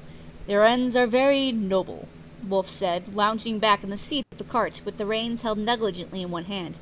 Nobility is a trait that's not always trustworthy, since it sometimes causes men to do things for obscure reasons. Runderig's an Arend. He sometimes seems to be, well, not too quick of thought, if you know what I mean. It's the effect of all that nobility. Arends spend so much time concentrating on being nobles that they don't have time to think of other things. They came over the crest of a long hill, and there in the next valley lay the village of Upper Grellet. To Garion, the tiny cluster of gray stone houses with slate roofs seemed disappointingly small. 2 roads, white with thick dust intersecting there, and there were a few narrow, winding streets besides. The houses were square and solid, but seemed almost like toys set down in the valley below. The horizon beyond was ragged with clouds of eastern Sandaria, and, though it was summer, the tops of most of the mountains were still wrapped in snow. Their tired horse plodded down the hill toward the village, his hooves stirring up little clouds of dust with each step, and soon they were clattering along the cobblestone streets toward the center of the village. The villagers, of course, were all too important to pay any attention to an old man and a small boy in a farm cart. The women wore gowns and high-pointed hats, and the men wore doublets and soft velvet caps. Their expressions seemed haughty, and they looked with obvious disdain at the few farmers in town who respectfully stood aside to let them pass. "They're very fine, aren't they?" "They seem to think so," Wolf said, his expression faintly amused. "I think it's time that we found something to eat, don't you?" Though he did not realize it until the old man mentioned it, Garion was suddenly ravenous. "Where can we go? They all seem so splendid. Would any of them let strangers sit in their tables?" Wolf laughed and shook a jingling purse at his waist. "We shouldn't have any trouble making acquaintances. There are places where one can buy food." Buy food? Garion had never heard of such a thing before. Anyone who appeared at Fowler's Gate at mealtime was invited to the table as a matter of course. The world of villagers was obviously very different from the world of Fowler's farm. "But I don't have any money." "I've got enough for us both," Wolf assured him, stopping their horse before a large, low building with a sign of a picture of a cluster of grapes hanging down from its door. There were words on the sign, but of course Garion could not read them. "What do the words say, Mr. Wolf?" "They say that food and drink can be bought inside," Wolf told him, getting down from the cart. "It must be a fine thing to be able to read," Garion said wistfully. The old man looked at him, seemingly surprised. "You can't read, boy?" "I never found anyone to teach me. Father reads, I think, but no one else on the farm knows how." "Nonsense! Speak to your aunt about it. She's been neglecting her responsibilities. She should have taught you years ago." "Can Aunt Pole read?" Garion asked, stunned. "Of course you can!" Wolf said, leading the way to the tavern. "She says she finds little advantage in it, but she and I have a particular argument over many years ago." The old man seemed quite upset by Garion's lack of education. Garion, however, was far too interested in the smoky interior of the tavern to pay much attention. The room was large and dark, with a low-beamed ceiling and stone floor strewed with rushes. Though it was not cold, a fire burned in a stone pit in the center of the room, and smoke rose errantly toward the chimney set above it on 4 square stone pillars. tallow candles guttered in the clay dishes.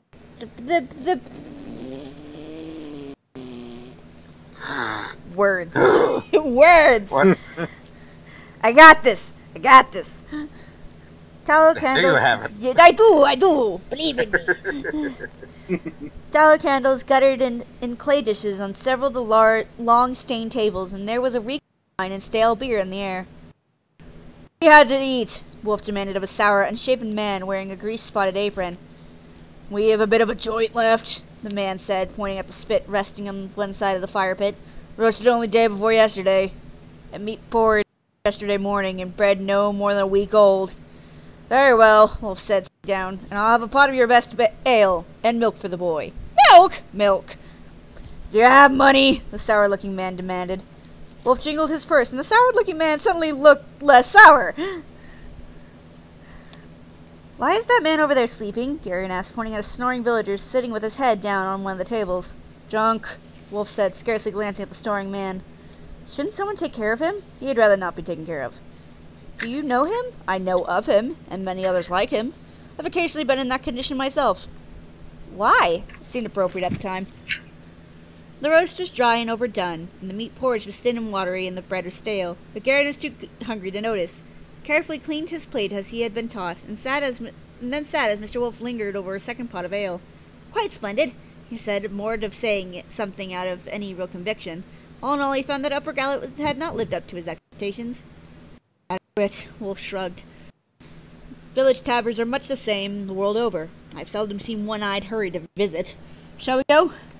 He laid down a few coins, which the sour-looking man snatched up quickly, and led Garion out into the afternoon sunlight. Let's find your aunt's spice merchant, and then see to a night's lodging and a stable for our horse. They set off down the street, leaving the horse and cart beside the tavern. The house of the Toadette spice merchant was a tall, narrow building in the next street. Two swarthy, thick-bodied men in short tunics lounged in the street as for the door near a fierce-looking black horse, wearing a curious armored saddle. The two men stared with dull-eyed disinterest at passersby in the lane. Mr. Wolf stopped when he caught sight of them. Is something wrong? Thulls, Wolf said quietly, looking hard at the two men. What? Those two are Thulls. They usually work as porters for the Murgos. What are Murgos? The people that Trith Murgos. The southern Anoraks. The ones who we beat at the Battle of Bowman Bray? Why would they be here? The Murgos have taken up commerce, Wolf said, frowning. I hadn't expected to see one of them in so remote a village. We may as well go in. The Thulls have seen us, and it might look strange if we turned now and went back. Stay close to me, boy, and don't say anything. They walked past the two heavy-set men and entered the spice merchant's shop. The Toadette was a thin, bald-headed man wearing a brown belted gown that reached to the floor. He was nervously wearing several packets of pungent-smelling powder that lay on the counter before him. Good day to you, he said to Wolf. Please have patience. I'll be with you shortly. He spoke with a slight lisp that Garion found peculiar. No hurry, Wolf said in a wheezing, cracking voice. Garion looked at him sharply and was astonished to see that his friend had stooped and that his head was nodding foolishly. Hey, David! Nice.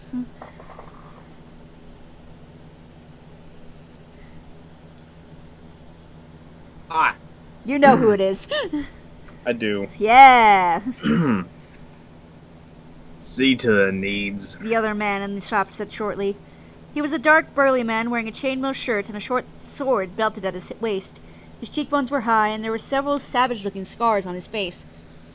His eyes looked curiously angular, and his voice was harsh and thickly accented. Oh, hurry, Wolf said in his wheezing crackle. My business here takes some time. The Murgo said coldly. I prefer not to be rushed. Tell the merchant here what you need, old man. My thanks, then. I have a list somewhere about me. He began to fumble foolishly in his pockets. My master drew it up. I do hope you can read it, friend merchant, for I cannot. He finally found the list and presented it to the Toadette. The Toadette glanced at it. This will only take a moment, he told the Murgo. The Murgo nodded and stood staring stonily at Wolf and Garion. His eyes narrowed slightly and his expression changed. You're a seemly appearing boy. What's your name?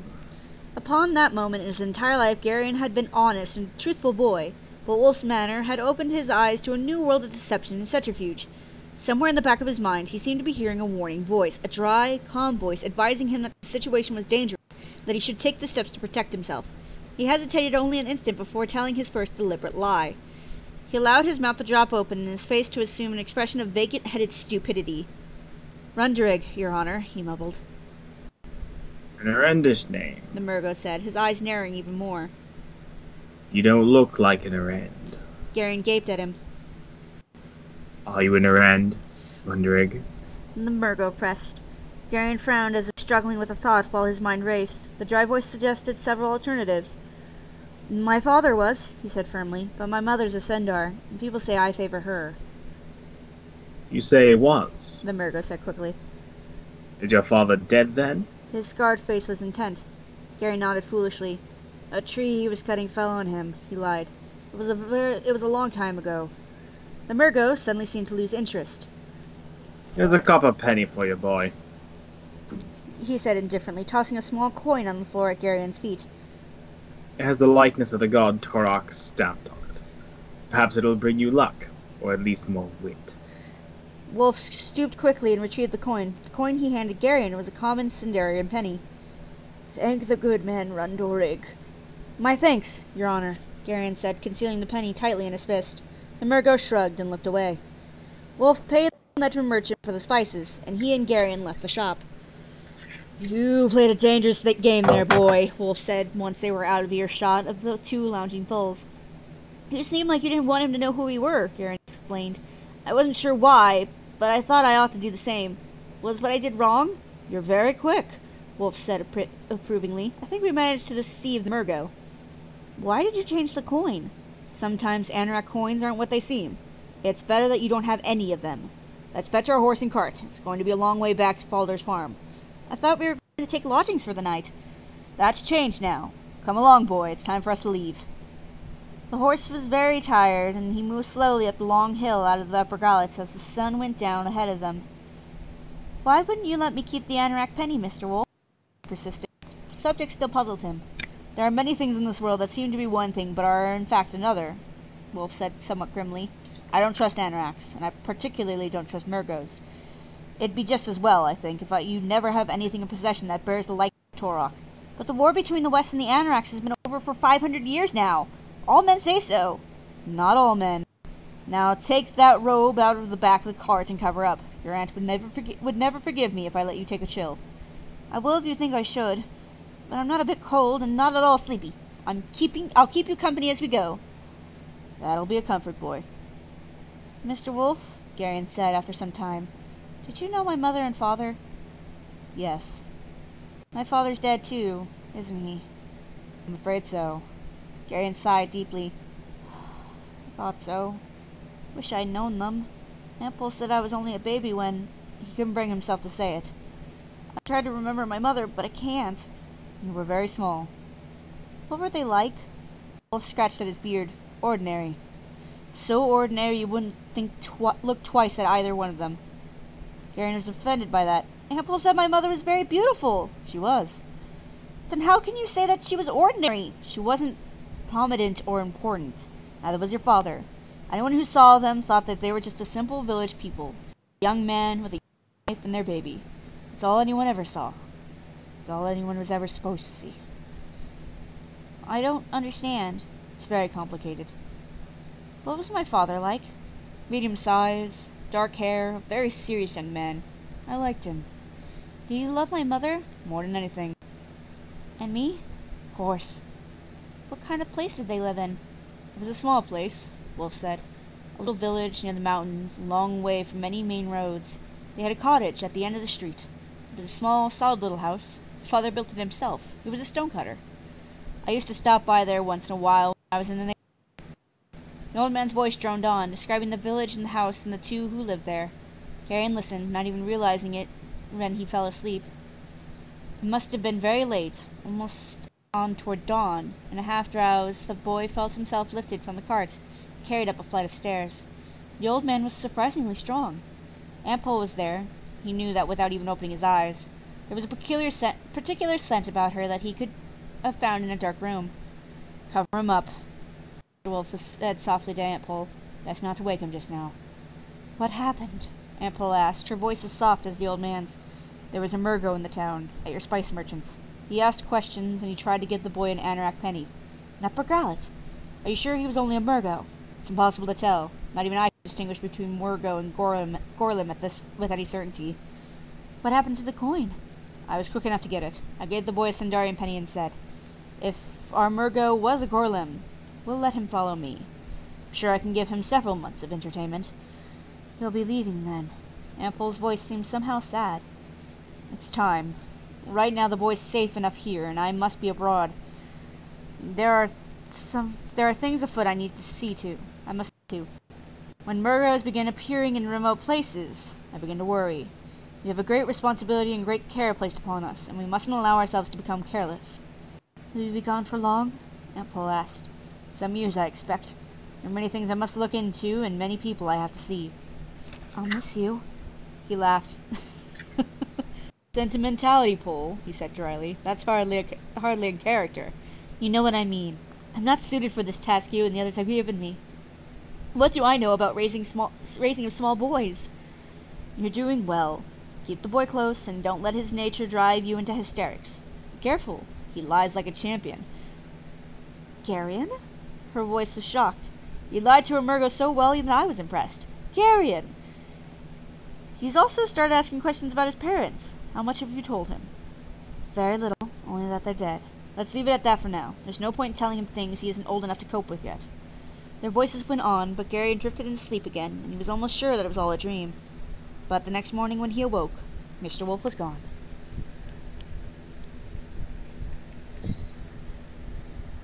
And that's it! That's enough of story time with Mayrune, friends. Yay! Oh, were you nothing? I'm sorry. I didn't mean to put you to sleep. No, it's okay. It's good though. Isn't that supposed to happen? It's a nice. It's not sleep. It's more just nice rest, relax. Yeah. It's sort of like in a restful trance. Yeah. That's a good thing, right? It's good. It's a very Okay. good thing. Okay. I was worried because it's just like Jesus Christ. I didn't put you to sleep, did I? It's not the boring kind. It's you know when you're asleep and you're just like still, like acknowledging everything that's happening. Yeah. It's one of those. Oh. Yeah. That makes sense. Yeah. Yeah. I'm well accustomed to those from church. But in your case, church is, yeah. Yeah, that's it. Yeah. At the 3 chapters and a prologue is enough for me to read. that's a how many lot. pages? That's okay. Let's see. The prologue. Prologue is its own first page. 34 pages of story. Oh my gosh. Or rather 32, because I'm counting the, no, it'd be actually closer to 30, because I have to count in the page where it's, talking about, that it's, the first part was in Sendar, and then there's the map. Yeah. And then there's the empty page after that. Yeah, so it's closer to 30. I read 30 pages of story. On the thing, it's only like, this is the half of page 6. Oh. Well then. So it's hard to tell perspective. Yeah, that's why I drink. Oh, no, I'm all good. I don't need it. It's just, I need to stop reading just because I just need a break. You can only read so much in a day before it becomes too much. Before you start getting tongue-tied. Yeah. I know. And Like you were right at the end there. Shut up! Don't judge me! Don't fucking judge me! I can make my own sandwich! Don't fucking judge me. I can make my own sandwich. Wow. Wow. Next time on Game Grumps. Oh my god, that was honestly a great moment. Yeah. Oh. Alright, but I definitely suggest that you guys find your own way, because, like, the Belgariad is great. Yeah. Look for it on the Amazon. It's good. It's worth paying for. It's also worth Yep. getting the Malorian, too, because that's the next series of books after the Belgariad. Oh, heck. It's a good read. Yeah, it's a good read. It's fun. Especially if you're reading it with friends. What happened? It's okay. Wait. It's alright, it's alright. No, I'm not. Anyway, guys, thank you for joining me for this stream. It was great, and it was fun, and I'm glad I played a bit of Minish Cap first, so that way I could get the silly voices out of my head. Link! Oh god. Someone slay me. Slay me now. Please kill me. I need this. Please. All the silly voices. Please. That Right. moment when you want to tell Zelda to calm down, but she's the princess, so you can't. Tell her to calm down anyway. Can't. She's the princess. Zelda, calm! No! Gets turned to stone. Well, I mean, you put her in perpetual chill, but that's a Too problem. calm. Too calm. Too calm. If you Much, had much too summoned calm. enough heroes and you didn't summon!